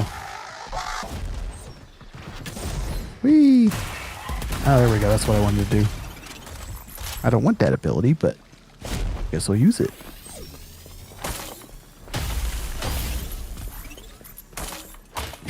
Oh, I thought that was another crate. But anyway, there was a... I forgot what it was, but the other day I had another customer I had to call about a product that they wanted we didn't have in stock. And I was trying to suggest, like, okay, well, we have this as a substitution I could do for you and things of that nature. And just not even, like, before I couldn't even finish, it's like she just interjected, like, oh, no. You know, she just was very relentless about it. She's like, no. Oh, heavens, no. It's like, I don't want any other version of that. I was like, all right, well, I don't know what we could do for you as a substitution. She's like, yeah, just leave it off the list. Don't worry about it. I was like, all right, duly noted.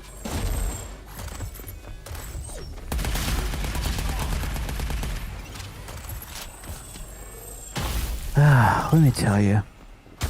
You work retail, any form of retail, when dealing with the general public, you will encounter some very interesting characters. I used to work at a car dealership in the service department as a service porter. I might have told this story before on stream, I just don't remember. But when I worked at the dealership, there was this old guy who was a frequent customer, you know, Vietnam veteran. You know, you think he'd just be like one of those grumpy old people that really just don't really care, or, you know, or just kind of kept to themselves, would be kind of reserved because, you know, been through a lot of shit, you know? Not this guy.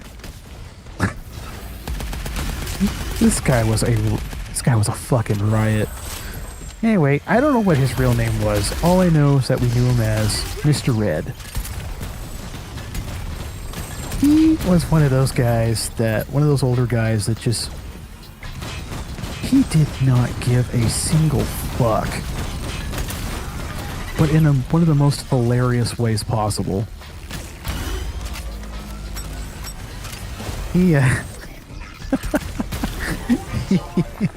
I'm just laughing thinking about this because I was there whenever this happened. He, one day, since, you know, he's a customer, you know, he got to use the customer car wash, right? And so, oh crap, I gotta get health. I'm about to die. But anyway, so he was there at the customer car wash. Oh, there's the healing station, but man, it's preoccupied. Anyway, so he was there at the customer car wash, and so he had this really nice, like, older model Chevy pickup that he drove as daily. This thing was sweet. So he was there in line, and, you know, we were waving him down, and, you know, he was next up. He pulls into the car that was in front of him, waiting because we usually let people go in 2 at a time. He pulls into the car behind the car that was in front of him in the queue. And just out of nowhere, bro, he just starts doing a burnout. And there was just tires squealing, there was tire smoke everywhere. You just hear the truck going, and just tires are squealing, all the smoke was coming up and everything. The dealership general manager and the parts department manager they came running outside, and the dealership general manager was screaming, "What the hell's going on here?" You know? Meanwhile, we were just sitting there watching this unfold. And Mr. Red gets out of the truck. He just gets out of the truck and he just goes, "Woo! How do you like that shit?"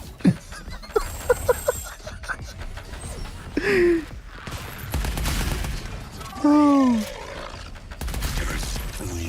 I was sitting there dying laughing, but at the same time, I was like, hell yeah, dude. My coworkers were dying laughing. The service department manager was oh, he had a big grin on his face. He thought that was one of the greatest things he had ever seen. Dealership general manager, he was pissed. He was not happy about that. But everyone else was laughing and just thought that was one of the greatest things ever. But that's not all. That was also a little crazy, but as you couldn't already tell from that example. Another prime example of something he did was it was around July 4th.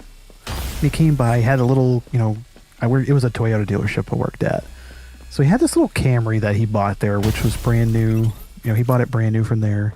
And he was bringing it in for like an oil change, routine maintenance kind of thing. And when he pulled in, he was really good friends with one of my coworkers out there. So they knew each other pretty well.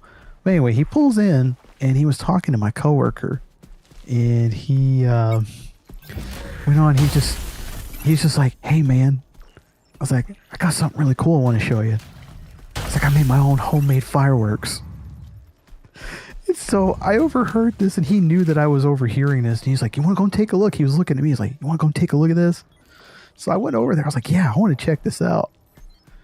So we go over there. He's got this cylindrical object, big ass fuse on it. And this thing was at least maybe like 2-3 inches around and about maybe 6 inches tall. This thing looked completely, custom made. And he was, I'm laughing just thinking about this. We were looking at it. He's like, "That's my own homemade firework right there." And we were like, "Whoa, that's awesome. Like, I was like, "How were you able to do that?" And he was talking about the process and how he makes it. He says, you want to know what the best part is about this? Motherfucker straight up told us it had C4 in it. C4 plastic explosive was within that firework.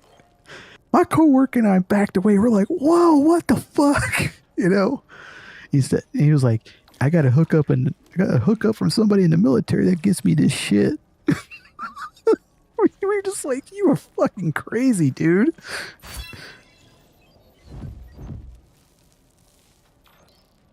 It's a pipe bomb. It essentially looked like one, but it wasn't. But it could have actually been, for all we knew. It's just, he says it's his own homemade firework. Just, oh my God. But anyway, that was another example. Another really funny one. You can tell. I got 2 more stories about this guy. Another way you could tell this guy really did not give a fuck was one day it was quiet. We were sitting there in the service drive. Nothing was going on. And we were just like, well, what do we do? We're just trying to kill the time, clean stuff up, look busy. We see Mr. Red's Camry pull up. And he wasn't even there for a service. We're like, "Well, wonder why Mr. Red's here." For no reason whatsoever. This guy just pulls into the service drive, rolls the passenger's window down, and he's just like, "Hey, guess what?" We're like, "What?" "Suck my dick." And he just takes off.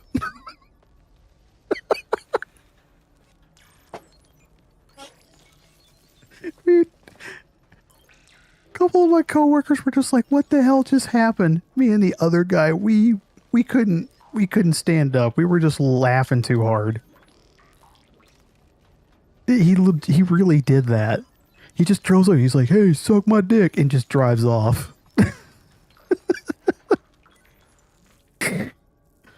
Oh shit.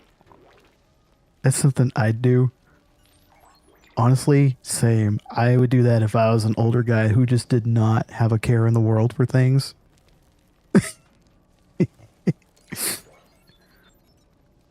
And the last thing, oh my lord, this one cracked me up so bad, was whenever he came in, he also bought a brand new Camry. You know, it was the mid-size sedan. He bought a brand new Camry, but he had to have something looked over on it before he could take it home, so he was using one of the rentals. We actually had like rental cars that customers could use. And so he was returning the rental, and he went on a cross-country road trip. I think he went to Vegas or something with it. But he, came back with it, and I was checking him in, talking to him and everything. And he's like, "Hey, this thing's fast as fuck." I was like, "What do you mean by that?" Because I was legitimately curious what he meant by that. Because it was a basic, almost like poverty spec. I wouldn't say poverty spec, but like bottom of the barrel, cheapest trim equipment you can get on a base level Camry. It was a 4-cylinder. And he's like, "This thing's fast as fuck." And I was like, "Really?" He's like, "Yeah, I took this thing out to the Bonneville Salt Flats. This fucker was doing 220 miles an hour. I was like, "Oh yeah?" He's like, "Yeah, you see that thing on the gear lever there? It was an automatic." And it was in, there's like on some automatics they have, now you have park, reverse, drive, and then you have L, which is like low gear, which is for like steep inclines. He's like, "Yeah, you see that gear right there, the L gear?" I was like, "Yeah." He's like, "This thing puts this fucker into overdrive, man." I was like, "I bet."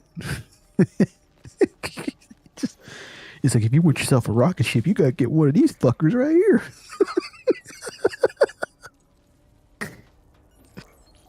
He's just, I want to be like this old man. There's no way he had 200 miles an hour. Not a fucking chance in a stock 4-cylinder Camry on the Salt Flats. No. That's why I was laughing so hard. Like, whenever he got out and he walked off, inside to the service advisors, I couldn't help it. I was laughing my ass off when he was telling me he was doing all this shit with it. Oh my god. But this guy was a hoot. He did not care. But he wasn't an asshole. He was just, again, he was just one of those older guys who really just did not care, but he was funny about it. At least I thought he was anyway. But Mr. Red, what a legend. I miss that guy. I think about him from time to time. Like, I wonder where he is now, Something like that. Anyway, let's get some of these upgraded. God.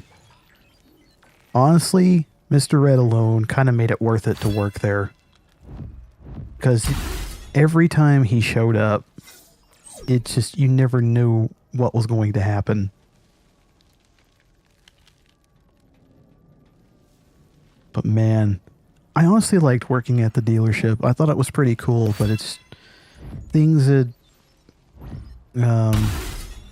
changed at the time. I was going through some things, so I had to leave the job. But the new manager that took over the service department was kind of a dick, which is the worst. But I digress. There were some really cool encounters I had there too. Like, I know, I can go on and on about this. I know cars are not everybody's thing, but we had a couple of guys that actually came in with, oh shoot, I'm trying to remember. Oh yes. So it's a model it's a model Toyota that we don't get here in the States. I don't even think they get it in Canada. Just North America in general, we don't get it. The Hilux, the Toyota Hilux. But only the older models, like if it's 25 years old or older, you can import those. We had a couple of guys that showed up with a Hilux. Two very different versions. They were both super cool. One was an older diesel variant, right-hand drive. It's a diesel variant Hilux. The guy got it from Germany and everything. It was just, oh man, thing was cool. I think it had the equivalent of what, 300,000 miles on it. I don't know. It was all in kilometers, so I don't know what the one-to-one mileage on it was. But he was just there to see if there was any certain kind of parts that we'd have for it. Of course, no, it was a European spec Hilux. There's no way we'd have that, in a North American dealership. But I mean, worth a try, right? But that was pretty cool. This thing looked like it wasn't just a pavement princess either. The thing was, you can definitely tell it was used hard. Like it was used for hard work. It had scratches, dings, dents. The paint was worn out. It definitely looked like it's been through the ringer, but it just kept going. The guy got it for, I don't know how cheap, but I say cheap, but man, it was cool though. You can definitely tell that thing was used. And another one was, there was another right-hand drive Hilux, but it was of a different version of it. It's called the Hilux Surf. It was like a four-door SUV variant of the Hilux, but it had like these really cool retro graphics on the side of it that said Surf, and it had this really nice blue paint, and I think it was just there for an oil change. That thing was cool though. And there was another really... Oh, hang on. Let me see. Read your comment here. Remember a few years ago when the Skyline just hit 25-year mark, so people were trying to import them. You know, it's funny you mentioned that because I actually have a story involving a Skyline when I worked at the dealership. I think it was originally... I think the R33 is legal to import now. Wait, no, it's the R34 is now. Yeah, the R34 is legal to import now. But anyway, the story I have of the Skyline at the dealership is because it's kind of funny you mentioned that, because this is a very interesting story. I was there when this happened. So anyway, I was at work one day and I was there in the service bay and I was kind of waiting. It was a little bit cloudy and overcast. It was raining a little bit, so it was kind of a slow day. Not a lot was going on, right? So I was just kind of sitting there, my coworkers and I were kind of just sitting there, trying to look busy and trying to figure things out. We're like, okay, just talking about random stuff, like what do we do to stay busy, yada, yada, yada. I see this purple car pull into the service drive. It looked rather unusual. And I was like, what the hell is this? And several of my other coworkers were kind of looking at it too. They were like, what is that thing? I've never seen that before. A salesman gets out of it. He just pulled it into the service drive just to get it out of the rain so he could take a look at it and everything. And so he got out of the car. He was looking things over, trying to take pictures, for appraisal and things of that nature. As soon as I got closer to it and I looked at the body lines, I just froze. I was like, oh my God. It was an R32 generation Skyline. I think it was the GTST or something like that. It was the sedan version. It was a Skyline sedan, R32 sedan. And I was like, oh my God. I was like, is this what I think it is? This is one of the most unusual cars I've ever seen. He had no clue what it was. And so I was looking at it. I was looking at the interior, and it was right-hand drive. I noticed that it was in kilometers, and I saw I saw the old Nissan logo on there. I was like, hang on, are you able to pop the hood real quick? I want to take a look at it. He's like, yeah, sure, I have to take a picture of it anyway. So he pops the hood, and sure enough, it was an RB25. It was the RB25 inline 6. And it even had the Nissan Motor Company manufacturing stamped, metal, manufacturer information on it, all in Japanese.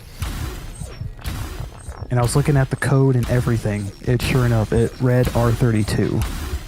It wasn't a GTR, because it's only been, two-door, but I think it was like a GTS or GTST, but yeah, I said, do you realize what this thing is? It's like, I got no idea what it is. I said, this is a Nissan Skyline. This is a straight up JDM spec Skyline from Japan. And so I was asking him, I said, what is this thing doing here? Do you know? Well, the story on it, from what the salesman told me, was the elderly gentleman that came in with it was a retired Marine, and he bought the car whenever he was stationed in Japan and had it brought over here to the States and had it for a few years. And he was trying to trade it in for a brand new Toyota Highlander. Or Highlander, like a crossover SUV, because he said he was getting old and he didn't really, want to drive a manual, anymore. And I was sitting there dumbfounded. I was like, this guy's trying to trade it for a Highlander? And everybody else, like, in the garage, they were just like, I was freaking out, because I was like, oh my god, this is a genuine JDM Skyline. And everyone else is like, what is that thing? It's like, I don't know what that is. I don't know why you're getting all crazy, because they don't know. Obviously, they weren't into cars like I am. And I was freaking out. So, throughout the entire dealership, it was only me and one of the shop techs. Me and one of the shop techs throughout the entire dealership knew what that thing was. Like, some of the guys that were back there working on some of the cars, they came out, they kind of heard rumors, like they heard about how there was a strange, unusual car that was in the drive. Several of them came out, they looked at it, they're like, what the hell is that thing? And the only other guy that knew about it, that shop tech, his name was Tony. I think he was from Taiwan. Yeah, he was Taiwanese. And he was like, oh shit, that's a Skyline R32. And everybody else is like, what? I said, Tony knows what it is. So we were both just kind of like looking at it and everything. And I looked at the salesman. I said, so you said this guy's here to trade it in, right? He's like, yeah, that's what he wants to do, but I don't know if we can take it because it's so unusual. I told him, I said, brother, let me know if you guys can take it. I will buy this thing from you. That's what I told him. I straight up told him, I will buy this car if he trades it in, if you guys take it. Well, of course they didn't take it because they just didn't know what to do with it. They didn't know what kind of value it had, and they didn't know what to appraise it for, so they just told them they couldn't take it. But at the same time, I was like, why would you trade that in for an SUV, though? But anyway, yeah, it was pretty cool to get to see that. I really got to let the geek fly on that one.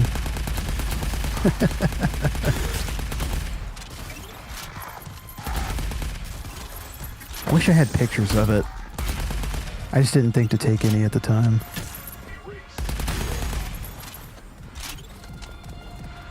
But God, man, I was just geeking the hell out.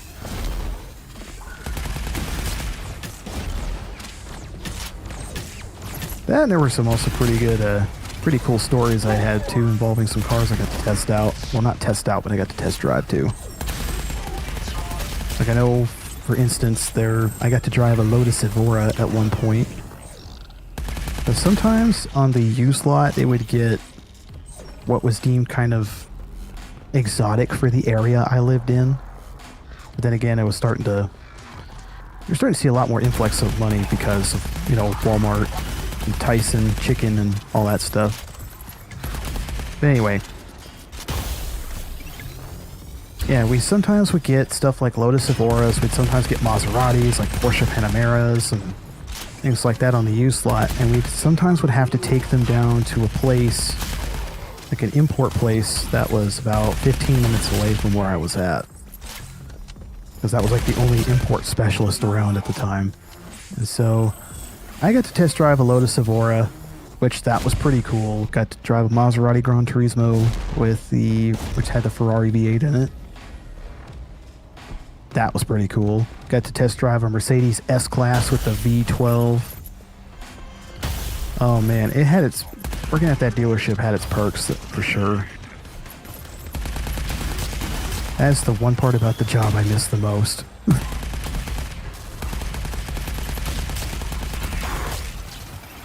Oh, speaking of which, this is more of a... That's awesome, you got to test drive all those? Oh, dude, it was sick.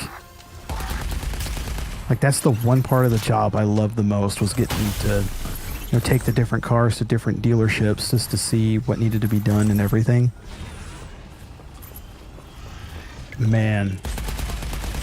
The really interesting part, though, this also threw off a lot of the technicians there.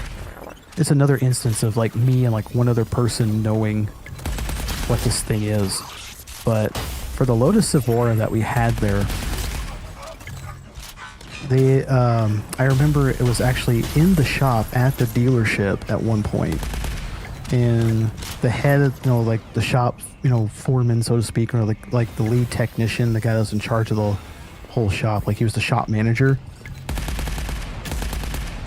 It was him, the same technician, Tony, and I, like, we were the only three people to know this. But the lead tech actually had that Lotus in his bay, and he had, like, the scanners and stuff hooked up to it, looking through something, just checking things over. Some of the other techs were coming over there like, what are you doing? So we don't have the equipment to service that. And he just looks at the guy and he says, actually, we do. Even though Lotus is a British brand, it turns out the only reason it's there at the dealership was because Lotus I think it's globally, but Lotus actually uses Toyota engines. They just fix them up. So sure enough, that Evora that we had in the shop was the same V6 from the top-end Camry, the XSE, but it was supercharged and modified to handle the extra power. So, if you do own a Lotus, you can technically have it serviced at a Toyota dealership because it uses a Toyota engine. And that's what he was telling some of the other techs, and Tony knew that, and I knew that. They're just like, whoa, what? That's a Toyota engine? I was like, yeah.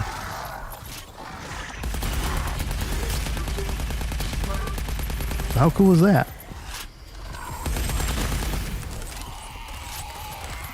That thing was fucking sweet, though.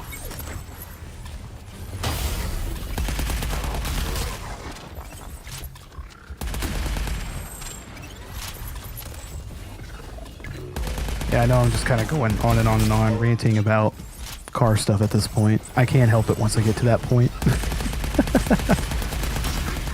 Oh. One more story involving that. The story involving the dealership stuff. I gotta get this out of my system. One more story involving it.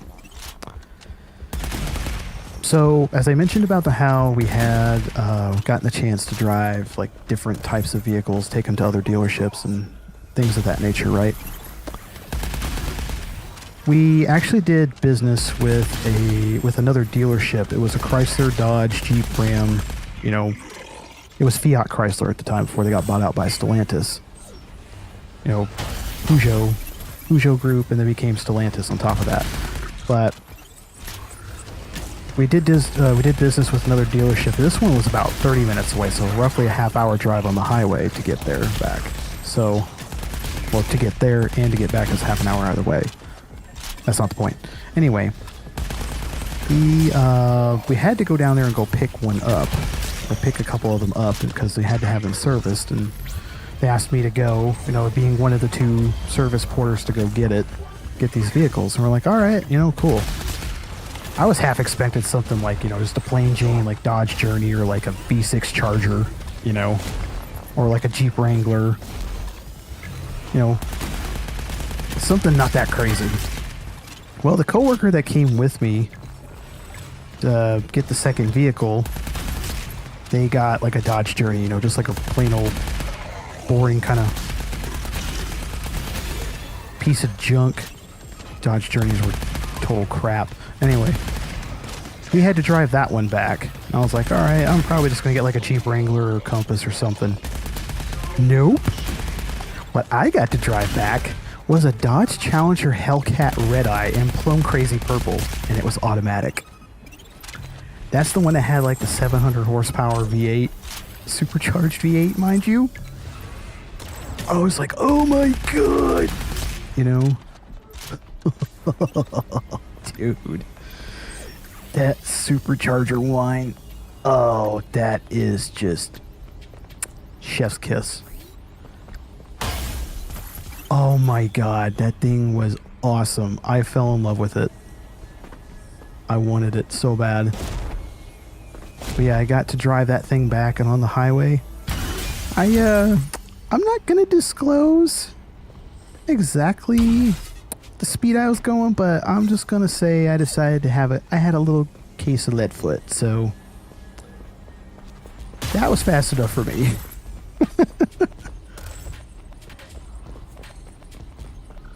But that thing was awesome.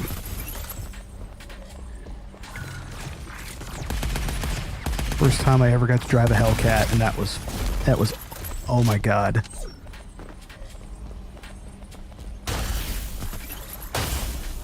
It's funny because I actually beat my previous quote-unquote record by about 10 miles an hour. The first time I ever went like 100 plus was, well, even though I'm not going to give the exact number. The time I went high speed was with a rental car, and I worked in a rental car place, so that's all I'm going to say.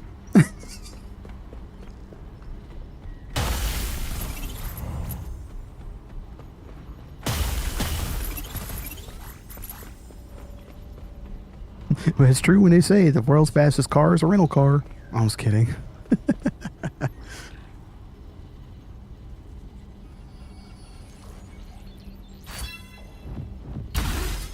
Let's see. We don't even have any health upgrades. I just realized. Speaking of which, there's one right there. Yes. Heal amount from pickups, 0 cool damage. What was the other one? I'm not really using pistol all that much.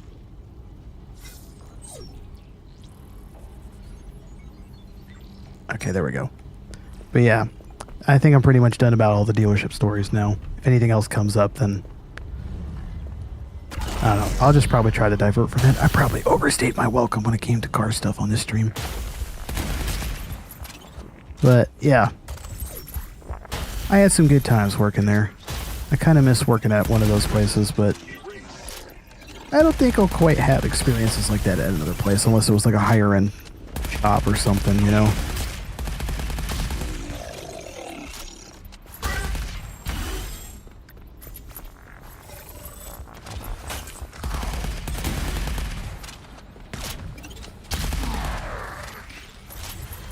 Anyway, what stage am I on? Okay, I'm on difficulty 7. I honestly got so caught up in talking about that stuff, I didn't even realize what difficulty or what stage I was on. Already gone down once this entire thing and I had a continue token, so...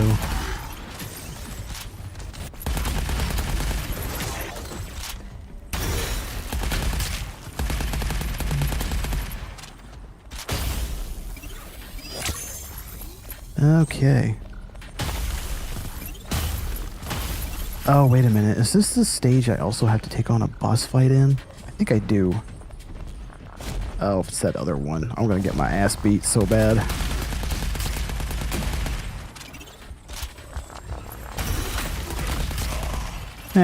You got frozen in midair.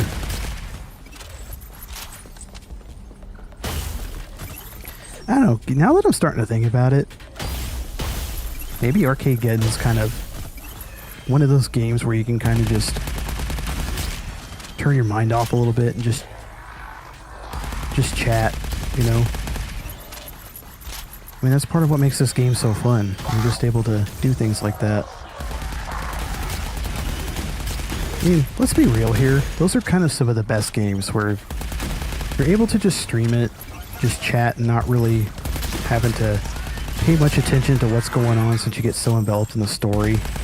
You're still going, you know. Those are some of the best types of games.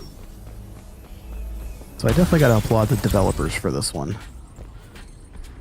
I mean, do that all the time on the Xbox version. Whenever my friend and I on there play, we play this. We just talk and talk and talk, and we kind of just lose track of what we're doing while we're playing the game.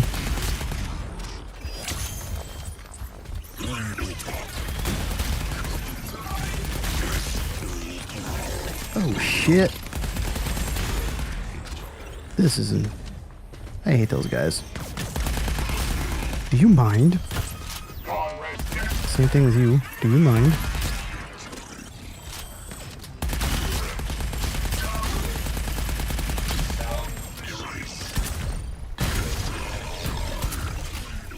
Time for the mine deployment.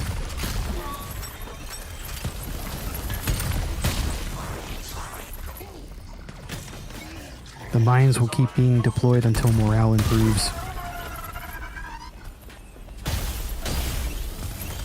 Oh, wait a minute. It's this level. Oh, shit. Okay, there we go. Yes, that's where the golden chest is. I remembered it. Oh, shit. Give me my gun back. Thank you. Okay, that's not a mod. Get fucked.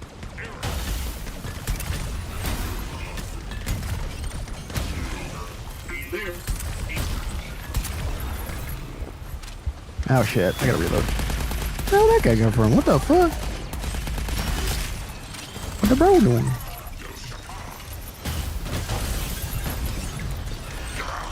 What that bro doing? Yes! Let's get the hell out of here. Oh shit, where do I go? Oh, this way. Duh, it's the one with the exclamation mark, dumbass. Woo! Ew! How did I live? Bro, my health is down to 23. How the fuck did I live through that? How the hell? How are y'all getting through that? Oh, I take damage, but the enemy doesn't. The fuck kind of bullshit is that? That's some fucking bullshit.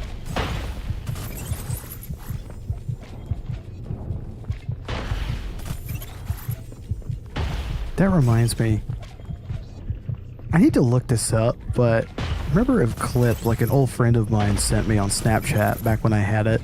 It was from an anime.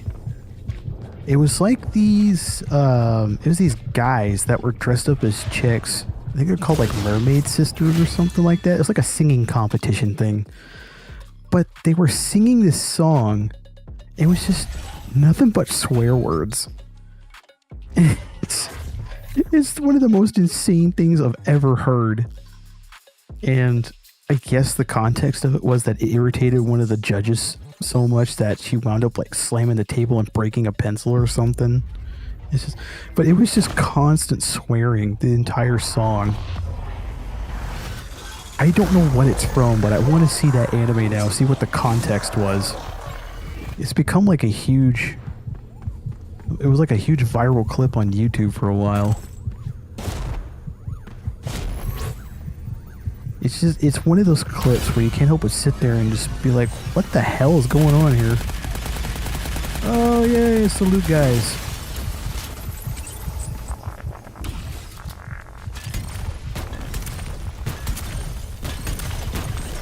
Oh, my rifle's not doing enough damage to me. There's so many of them. Where are the loot bugs going?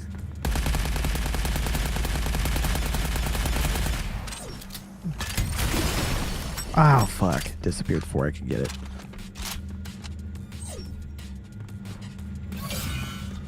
Close the data breaches. You got it.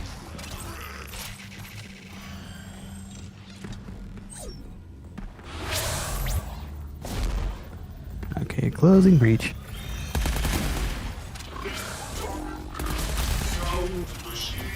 Also, while on the topic of just out of context anime clips having no idea where they're from, another one that I saw that just, I have no idea where this is even from, which is the main topic of this entire thing.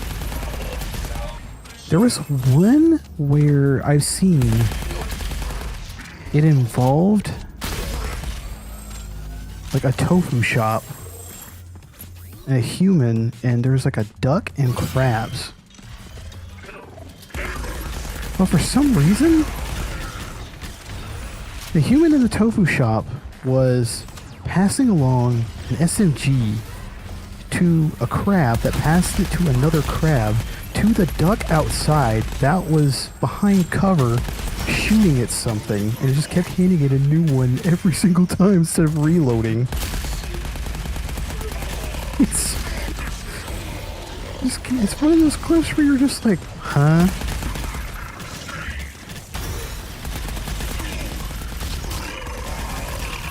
Although I imagine there's like many compilations out there of just anime out of context.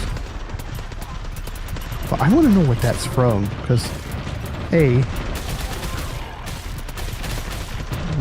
why the hell is there a duck with it? Oh shit. Well, I guess this runs over. Anyway, one, why the hell are there SMGs in... Oh, so I can continue. Anyway, what the hell?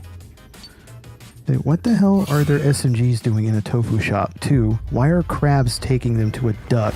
3, why is a duck shooting a gun? And 4, what the hell are they shooting at?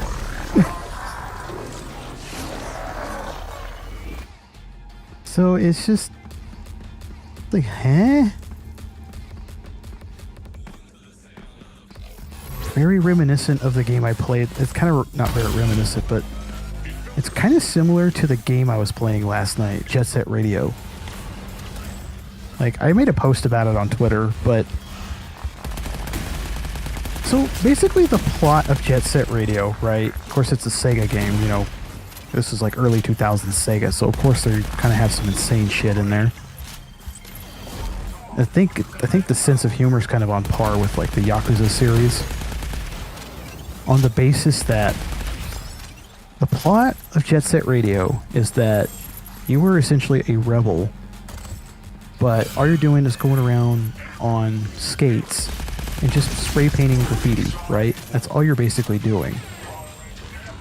That's the main mechanics of it anyway. You're just going around to like other gang territories and tagging their stuff and things like that, you know? Simple kind of, you know, fun thing. Then of course, you have the police involved. It starts out with the cops just kind of, you know, on foot. They're just they have batons and they're just, you know, trying to chase you on foot kind of thing.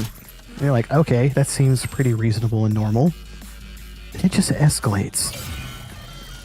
And it escalates so goddamn fast. It's unreasonably hilarious to the point where I had no words. So it goes from cops with batons to cops with riot shields, you know, spamming you with smoke grenades. Then it goes to cops with shields, with hounds that chase you down like canine units. Then it goes to deranged detectives wanting to shoot you with big-ass revolvers. Oh, it gets better. And you probably think, okay, that's kind of strange. Then it evolves to cops hitting you with cop cars, trying to run you over with cop cars, and police on motorcycles, and trying to run you over with their motorcycles. And you might think, okay, that's a bit intense, you know? And you'd be right. There's probably SWAT bands and stuff, and like, keep in mind, everything I'm saying from what I've experienced is only from chapter 1. I don't know how many chapters there are in this game. This is from chapter 1. You think, okay, maybe that's the level of intensity they have for chapter 1. No. It's not just police that get involved. It's the whole goddamned military. They send a whole ass military after you. They have paratroopers, infantry with fully automatic rifles, attack helicopters, and tanks to come after you in a game about skating around and graffitiing walls.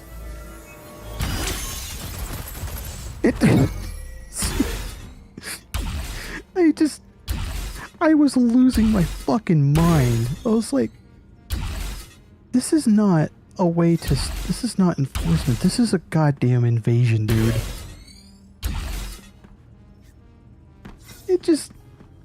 I was losing my mind. I had to pause the game for a minute just to collect my thoughts because I was laughing just at how extremely absurd it got.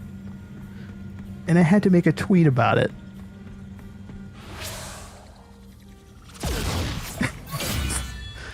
Here's a kicker, right? As far as I can tell anyway, there probably is a way to do it. You can't beat the tanks, or you can't beat the cops, or the infantry, or detectives, or nothing. You can't beat them.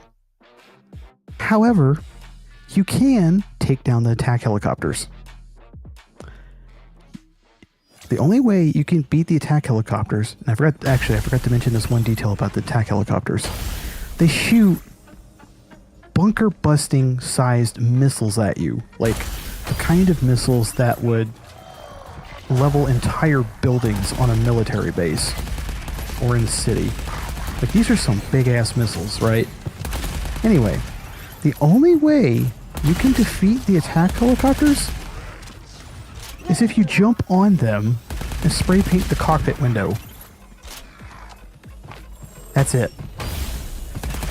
You literally have to spray paint graffiti on the cockpit window to defeat the attack helicopters.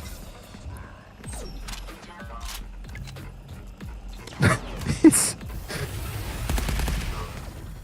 just, and like, okay, I'm not talking shit on Western game developers, because I know there's some Western game devs that come up with fantastic products, great games, but no Western game developers, only Asian, or like in the East. Only Eastern game devs can come up with something that fucking absurd and hilarious. Like, I have no words, just, even though I'm talking a lot, but just, I'm just laughing thinking about it again. Oh shit, just like, it's just that style of comedy, that escalation where it's that exaggeration is, oh god, it just catches you so off guard. You just cannot help but just laugh. It's so stupid, but it's hilarious. That's an odd tactic. Yeah. Like I said, you can't defeat the cops, you can't defeat the troops, you can't take out the tanks, or the detectives, or anything, but you can spray paint the attack helicopters.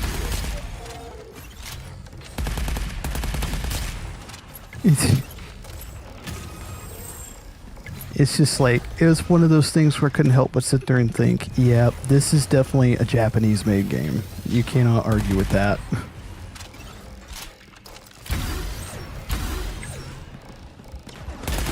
To be quite frank, sometimes I absolutely love Japan's sense of humor.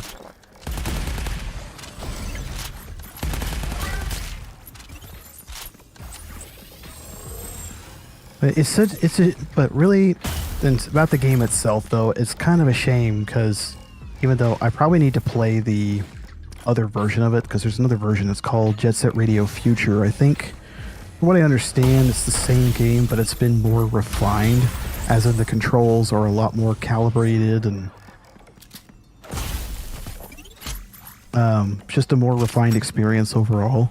So I'll have to give it another chance, but with the better version.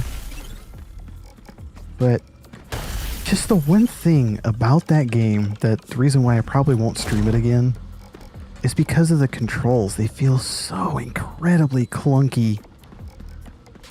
And it's so not infuriating, just so frustrating, because the concept of it is really cool. It can be really fun if you're able to get the control scheme down, as in, like, if you're able to master the physics and, you know, things of that nature. It's a really cool concept. I love it. Because it's all about, like, you know, rebel radio stations, like, you know, rebel music kind of things, like all hip hop and things of that nature. It's very thematic. It's super cool. It's just, it's the controls, man. The physics of the controls. It's so frustrating. They're so clunky. Because you could be trying to, you know, be precise on the basis of trying to figure out when to jump so you can hop on the hop up on a rail, do some grinding, and try to, in your movements and everything, because you also have to, like, you know, try to dodge from side to side, you know, strafe and things of that nature, right?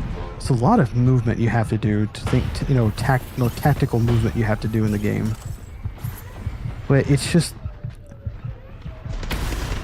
I mean, and there's no way to adjust the controls either. Like, there's no dead zone, or there's no sensitivity settings, or nothing of that sort, unfortunately. Then again, it's an older game. It's from 2000, so.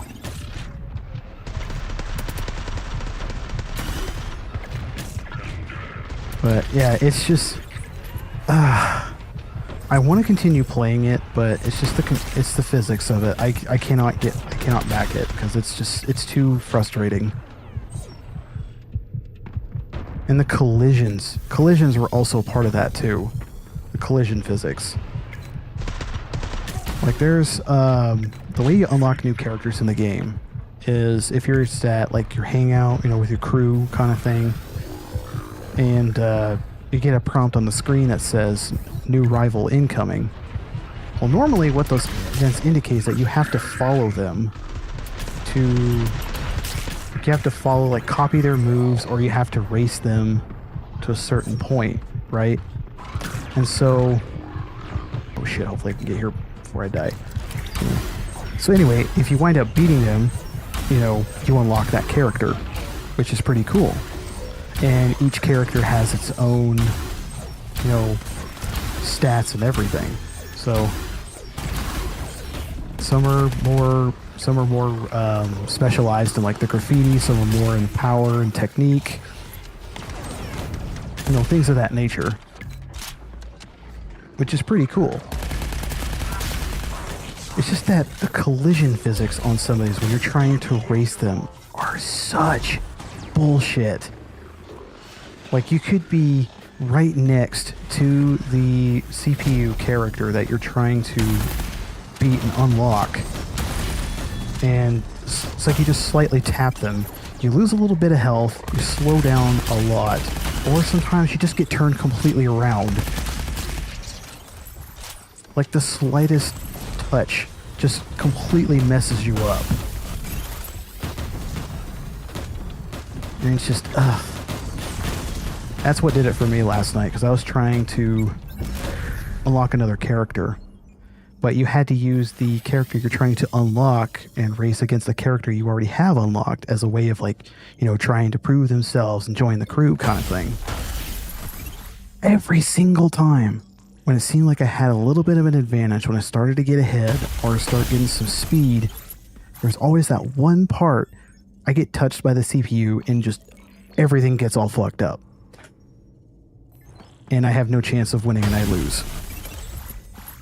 It's absolutely brutal. It's just, if the controls were more refined, like I'm sure it is in Jet Set Radio Future, that's the sequel, that's the one that's supposed to be better. Like, if it's that, you know, but keep the difficulty, then yeah, that would be a really good challenge. But just the fact that it's those old school type of controls that's infuriatingly clunky, just it basically made me rage quit. That's why I cut off stream a little bit early last night. I mean, I had like what 15, 20 minutes left, but trying to get this character unlocked and all that stuff happening, just I was like, you know what? I'm done. It's just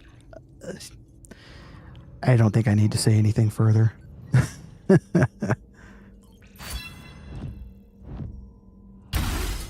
Anyway, we need to get some stuff upgraded here. I just keep yammering and yammering and yammering. But yeah, Jet Set Radio, really cool concept. Just, I think the quote-unquote sequel, which is basically, again, a refined version of that game, is the better of the two. I mean, you're more than welcome to check out like gameplay of it on YouTube or something like that. Just, man, you know? Okay, we need to increase our health a little bit more. We're definitely going to need it. I don't have any shield expansion upgrades, though. That's a bit of a issue. Oh, well. What time is it? 11:36. Yeah, I got some time. All right, let's see how far we can get.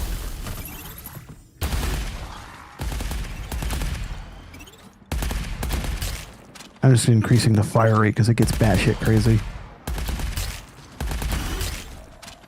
Especially when you use the Scotsman here. You're just able to pump these out like crazy.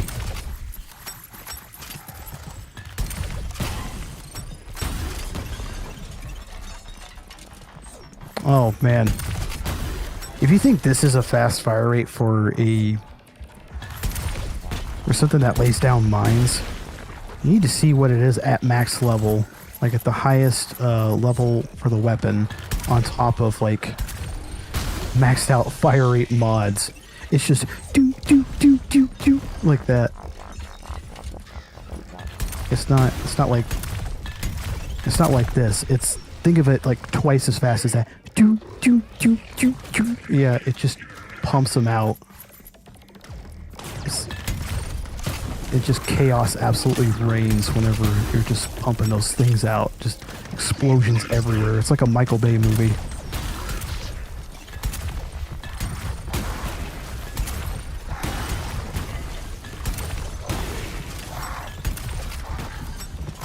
Oh yay, my Scotsman got upgraded.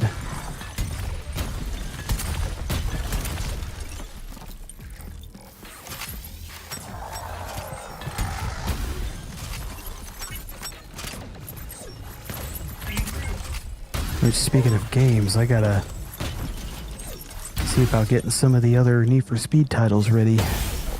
So I think I'm just about done with... I think I'm getting close to the end of Underground 2 already.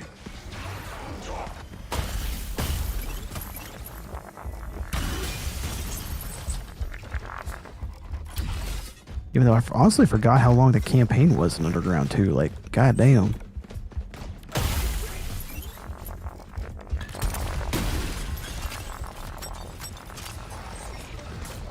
All I know is, excuse me, I had a set idea of what the games I wanted to play this year on stream. But I think might be getting slightly changed due to some revelations. Newly discovered things.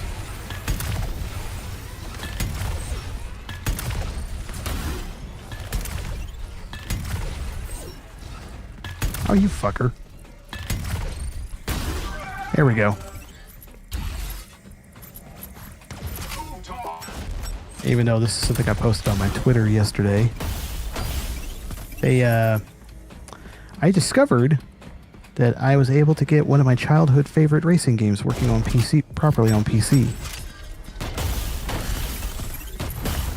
So as soon as I discovered that, I was like, Hell yeah, dude. I'm so gonna stream this.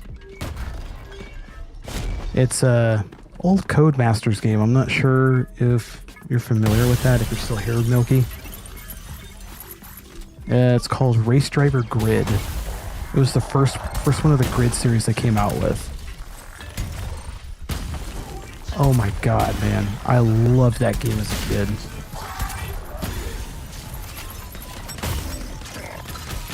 And when I discovered I was able to get it working again, I was like, oh my god!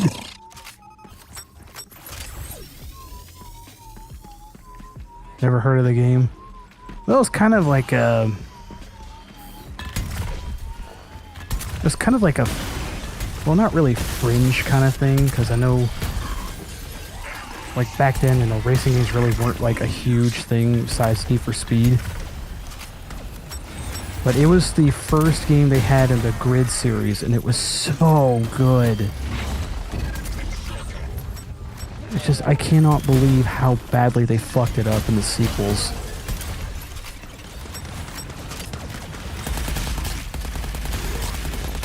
Like, the first game had an absolutely solid...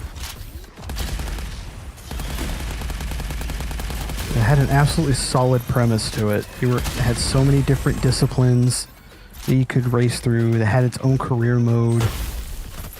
Like, you could be able to create your own team. You had like a rival team you had to compete against.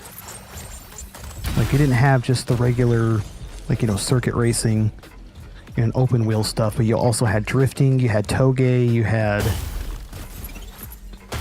Oh, what was the other ones that they have?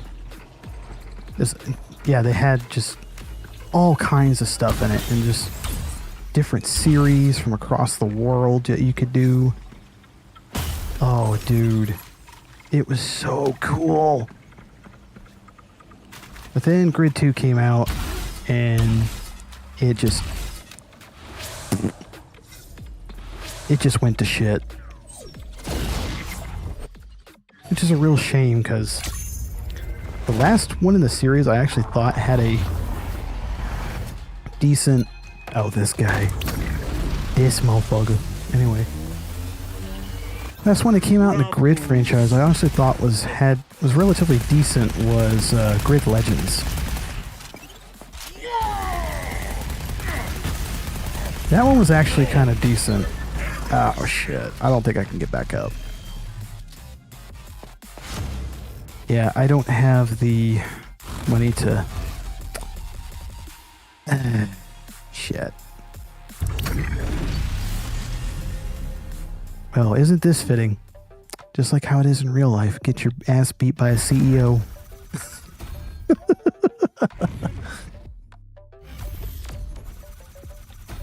Oh, leaderboard rank 16. I don't know how many people that played this tonight or today. The dude's solo. We're level 33! But anyway, so Grid Legends was kind of like a more... It's kind of a more realistic approach to it, but on the basis it tried to create its own story.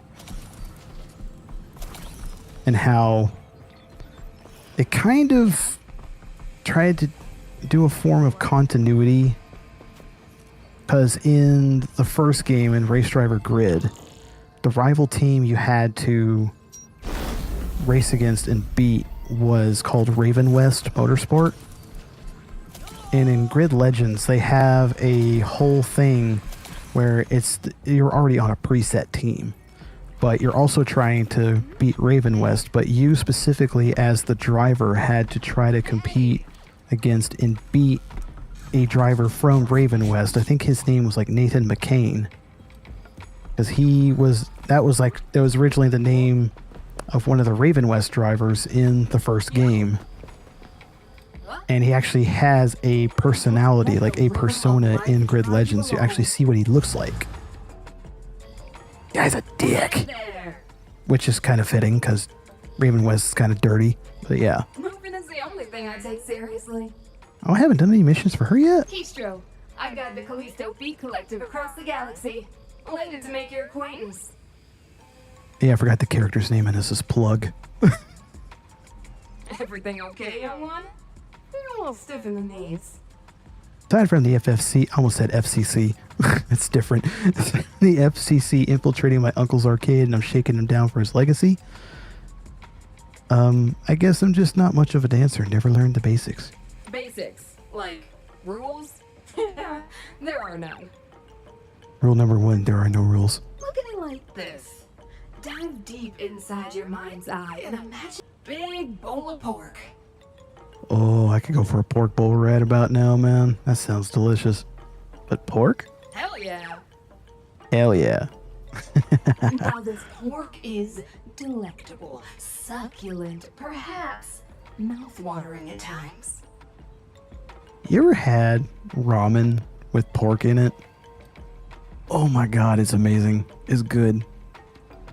I want to know what the real thing is like, but I've had some pretty damn good ramen with pork in it. But what if you could add a simple ingredient, a garnish, that would make this pork taste even better? Like, what kind of garnish we talking here? Fully enhance the flavors. I'm talking... Oh, you mean secret to every Asian food, MSG. Bloom wild shallots. That's not what I was thinking of. But okay, that can work. Toasted sesame seeds. Oh, good choice, actually. Or pineapple. What? That's it. Pineapple is the dance. I mean, sure, you can eat pork without it, but it certainly won't taste as good. That's debatable. I guess it depends on the dish, but if it's something like ramen, nah. Or forget the argument about pineapple doesn't belong on pizza. Pineapple don't belong in ramen. Truth.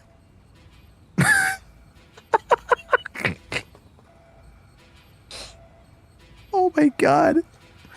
I need to clip that. I am going on this whole thing about pineapple, saying like, forget the pineapple on pizza argument. Pineapple don't belong in ramen. Truth. Oh fucking hell. I love moments like this. Yes, and it's good. Oh, right on, dude. Right on. You had a favorite kind of ramen? So I guess it never occurred to me to think of dancing as pineapple. In fact, I'm not sure anyone has. Oh, who lives in a pineapple under the sea? Yeah, Alright, not I won't do here that at here. least, but in Callisto, we all live with a little garnish. Callisto? Is that where you're from? Is it in that there Caribbean region? Beautiful place, an island just for us. On a clear day, we can see Super City on the horizon. Sounds like the Caribbean. Super stereotypical American way of saying it. Or is it that Caribbean? Sounds awesome with that outfit. I thought maybe you were from another dimension. Haha. Yeah, maybe. Huh? Hate to cut this short, but, you have business with us? Especially considering you're not dancing. He's from another dimension. Fair point. Actually, I'm recruiting players for Gilly's game. The more players we have, the more... Yeah, we don't really play games. But you're in an arcade? Maybe it was the vibe that drew us in. Oh, of course. Of course, Chad. It's the vibe. It's always the vibe. You gotta have that vibe check. You know, you feel me? You thinking my vibe and right about now? Okay, that was dumb. And your aura is no bueno. Uninspiring, simpatico? It ain't. Hey, fuck you. Arcadegeddon has great vibes. You could dance in there. You show us you got moves in the game, we might bring the party your way. Keyword being might. Might my ass. How's that sound, plug? Okay, here we go. Destroy 50 Data Daemon demons. Data Daemon demon. Oh, it's minions. I thought that was demons. Data Daemon minions. That's a hell of a tongue twister. Data Daemon demons. Anyway. So, destroy 50 Data Daemon minions. Bug Smasher, most valuable plug. God, that sounds bad out of context when you just say plug. Slice dice, get 50 kills with the slicer. That's not possible.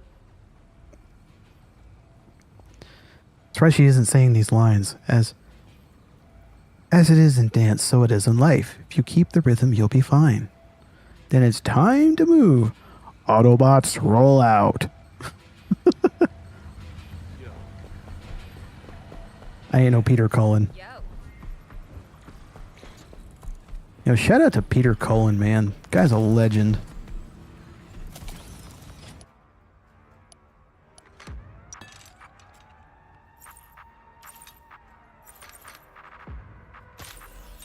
Which, speaking of which, did you know that Peter Cullen, you know the show they have on Amazon, Invincible? Yeah, he plays a part in that show. I can't remember like what season, but I do remember like the sort of part that he was in. Yeah, my roommate and I were sitting there watching it, and we just heard the voice. We're like, "Holy shit, that's Optimus Prime!" No, sure enough, when we looked at the cast list, it was Peter Cullen.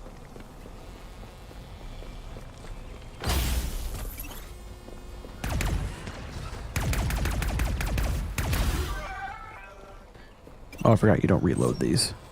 Infernal weapons don't use reloading.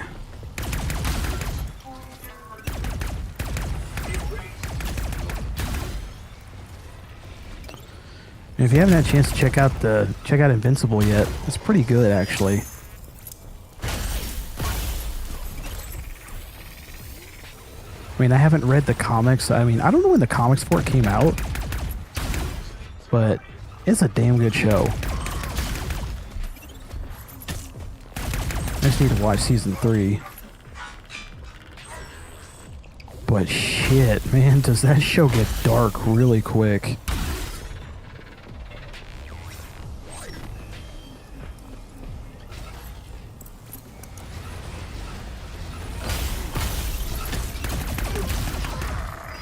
I heard good things but haven't watched it yet. Oh man. When you get the chance, you should check it out. Like I said, it gets dark pretty quick, but it's just the way that they go about explaining and presenting things is just, I think it's very well done.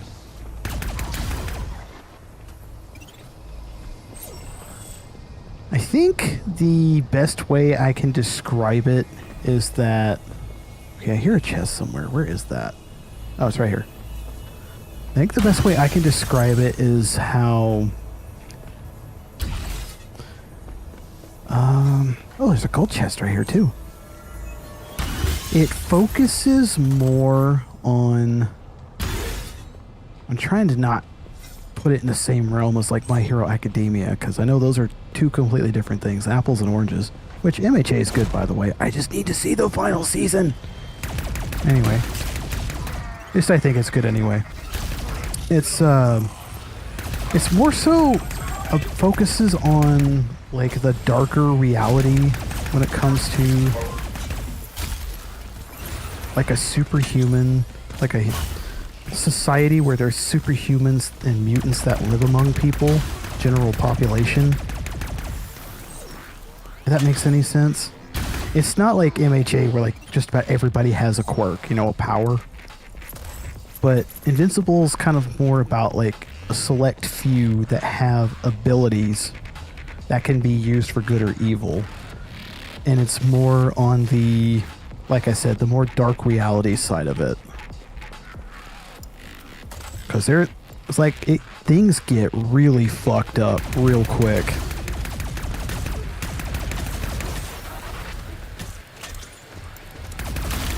But again, it's the way it's presented and written is that it's actually captivating.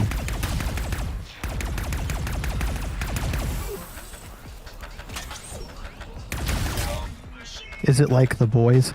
I haven't seen that one yet, but I heard it gets really dark too. Just the thing is that like when you compare Omni-Man, who is supposed to be like who's supposed to be like the Superman of Invincible, he's like, oh, what's his name? Homelander? Yeah, Homelander in comparison. Homelander's just a bully. in comparison to Omni-Man. Omni-Man's he's a dick. But like he's like probably worse than Homelander, and on the basis that it's like the race that he comes from is they more so like rule different civilizations with an iron fist kind of thing.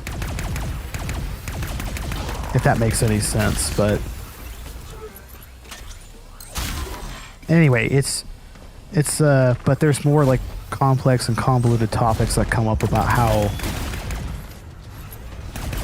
like Omni-Man's kid, you know, the son, aka Invincible, you know, his son Mark, who goes by the name Invincible, there's a lot of like things between, like a lot of conflict and belief and philosophy, like between him and his dad, even though they're of like the same race. And there's also a lot of topics of division and morality amongst like the other heroes, and there's also like government organizations that step in that try to maintain order but also try to use the heroes to their advantage kind of thing. It's one of those shows, like it's got a lot of side plots going on, but it's honestly really good.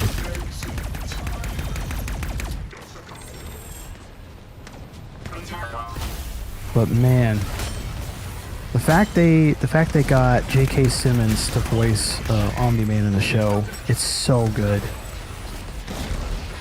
And J.K. Simmons is a fantastic voice actor too.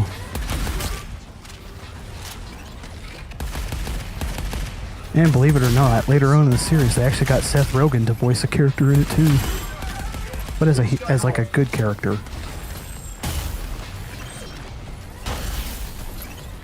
But of course, like with every other show that has like good writing, there's also character arcs and how characters change over time, and you know, character development. There's also a really good sense of character development in the show.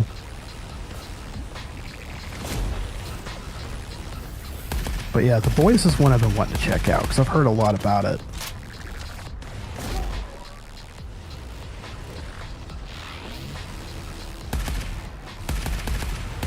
I too have heard that it gets pretty fucked up.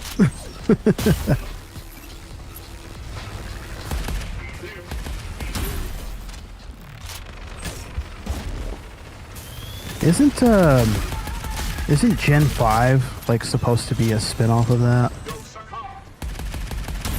I've seen ads and some promo material for Gen 5 as well. Like it's supposed to be within the same universe as The Boys.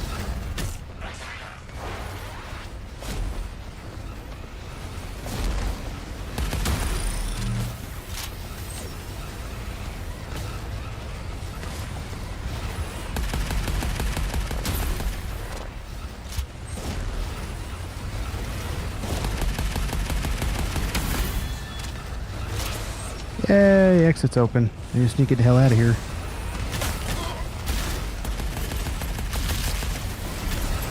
Holy hell, I need to get out of here. This is getting crazy. Get the fuck out. Oh, there's a chest up here. I'm being greedy. Yeah, it's pretty bad at times, and it's a spin-off. Okay, gotcha. It's kind of funny because, I mean, I have Amazon Prime, but I haven't watched that one yet. So, I mean, I've watched Invincible since I think it's an Amazon Prime Video exclusive, but I haven't watched The Boys yet. I'll have to do that here pretty soon.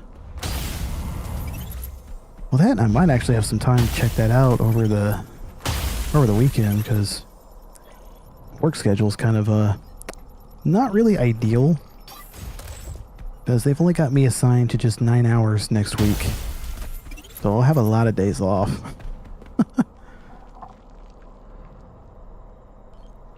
But yeah, I know my sister, she was telling me a little bit about the show Gen 5.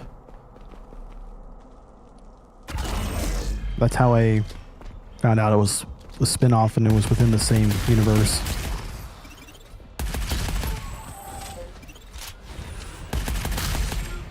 Although, speaking of shows, there is one I got to see a couple episodes of I might actually check out some more of. Even though, from what I've heard, there's not a season 2 yet. It's the One Piece live action show they have on Netflix. I mean, I tried watching One Piece, like the anime, I just couldn't get into it. I don't know, honestly, I just don't like the art style of it. But that's besides the point. I just couldn't get into the anime. But the live action show that they have on Netflix, that's honestly kind of good. I like it. Let's check out a couple episodes of it while I was visiting my family over the weekend. And, well, interesting part is my mom, 70-year-old woman, she actually likes the One Piece live action. Even though it's not usually her kind of show, she actually kind of likes it. I was shocked by that.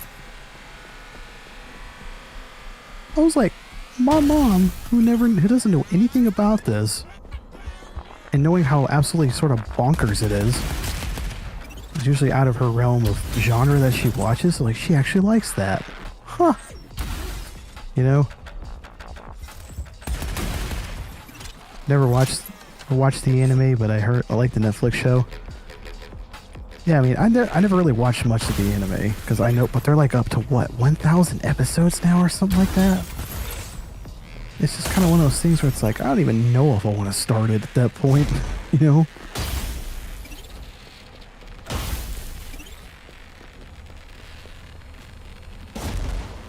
But, yeah. Then again, if I'm being honest, I really shouldn't be surprised my mom likes that, because she wound up loving, like, she actually went and watched it again by herself. She loved K-pop Demon Hunters. That caught me by surprise, because normally things like that aren't her cup of tea. Like, that's not the kind of stuff she watches, you know, knowing how she's older and she's a very devout Christian, and no, she's very, you know, solidified in her beliefs when it comes to that kind of thing. So when I found out she absolutely enjoyed the hell out of K-pop Demon Hunters, I was like, what the fuck? You know? I'm not saying it's a bad thing, it's just caught me by surprise, because, again, she never normally watches that kind of thing. I mean, it is a good movie, though. So, I mean, there's nothing wrong with that. It's just, I was not expecting it from my own mother. You know? Whoa, what the fuck is going on here? Okay, I see what's going on. Alright. I was just dove straight in. Oh. Well, okay, that was stupid. I may as well have just jumped in anyway. That could have saved me some time. What the hell are we supposed to do here?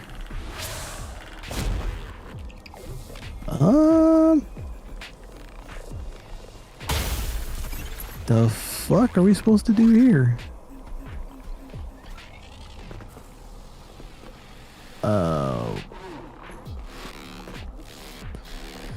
Am I just genuinely tired, or am I just being a genuine dumbass, or both? Because, yes. Okay. Maybe that statue up there has something to do with it? Am I supposed to jump into that, teleport over there? No. What the absolute hell are we supposed to do here? No, not that way.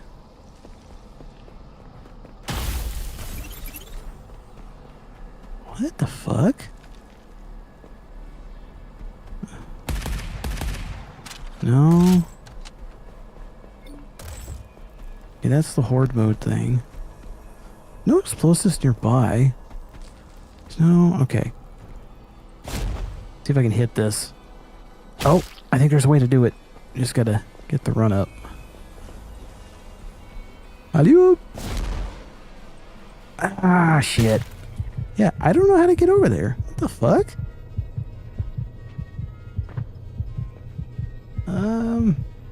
Unless I'm just being stupid.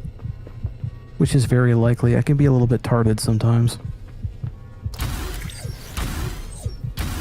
Half expect somebody that knows me to come in. It's like, huh, sometimes.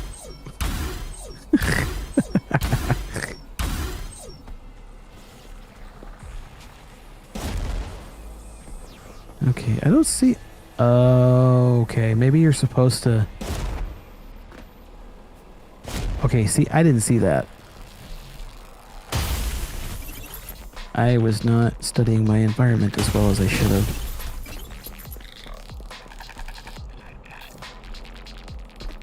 Anything over here? Yep, there's one crate.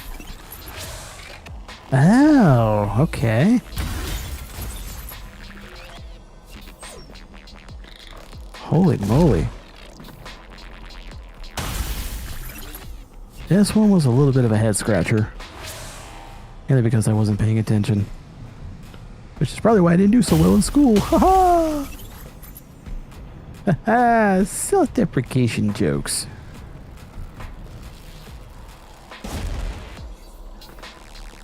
Ha ha! Dingly parts. Anyway. Old DBZ abridged reference.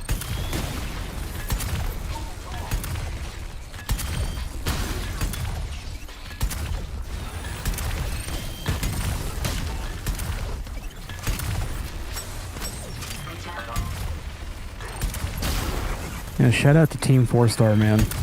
They absolutely love DBZ abridged. That was fucking hilarious.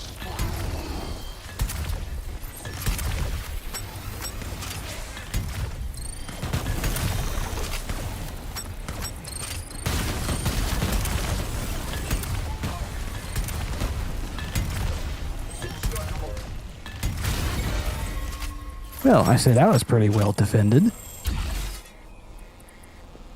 Okay, that's more mods. Let's go grab this chest. Okay, what is that? Okay, Overclocker, Scotsman. Oh. Destroy 10 glitches. Oh, 50 dated Damon minions. Oh, so I haven't done that yet. Wait, are they the ghouls or something? Yeah, because I haven't come across any of those yet. Wait, what the hell?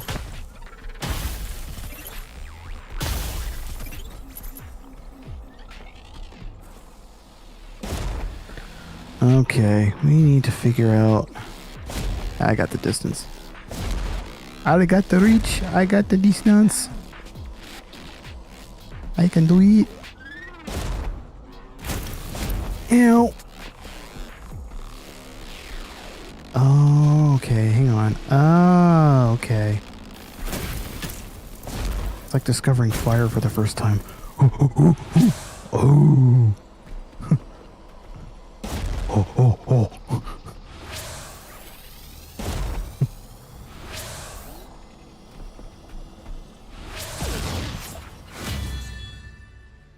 Like this video I saw the other day of a guy trying to work on his truck, replacing the starter on it, but only making caveman noises.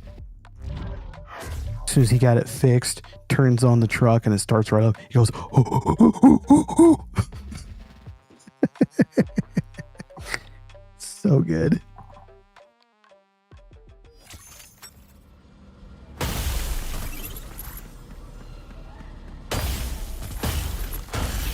Alright, what time is it? Let's see. Oh shit, it's already past midnight. Time for me to wrap up stream. But anyway, that was fun. I haven't played this game in a while, so it was pretty good. I also had fun chatting with you, Milky. Thanks for sticking around, man, putting up with my bullshit. But appreciate you sticking around, man. I really appreciate it. Well, let me go ahead and just exit out of the game here. Alright. Alright, game ends and that. We'll just wait for this to... But anyway, I'm just going to go ahead and probably start wrapping things up, get my final message in.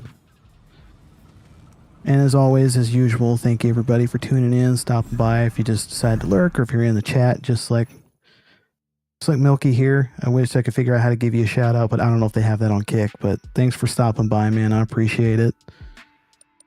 For anybody that just stopped in, decided to watch in, just chat, thank you, everyone. It's awesome as usual. I will be back tomorrow night with some Gunsmith Simulator. So, continuing Variety Week. How awesome is that? So, said good night. I should be going to bed too. Yeah, thanks, man. I appreciate you stopping by. So, good night. Go get some sleep, man. I'll be seeing you around. Thank you. Really appreciate you hanging around chatting. But anyway, thank you everybody for stopping in. Hope you all have a wonderful night. We'll be back tomorrow night on Gunsmith Simulator. And yeah, I will be seeing you all later. Good night, everybody.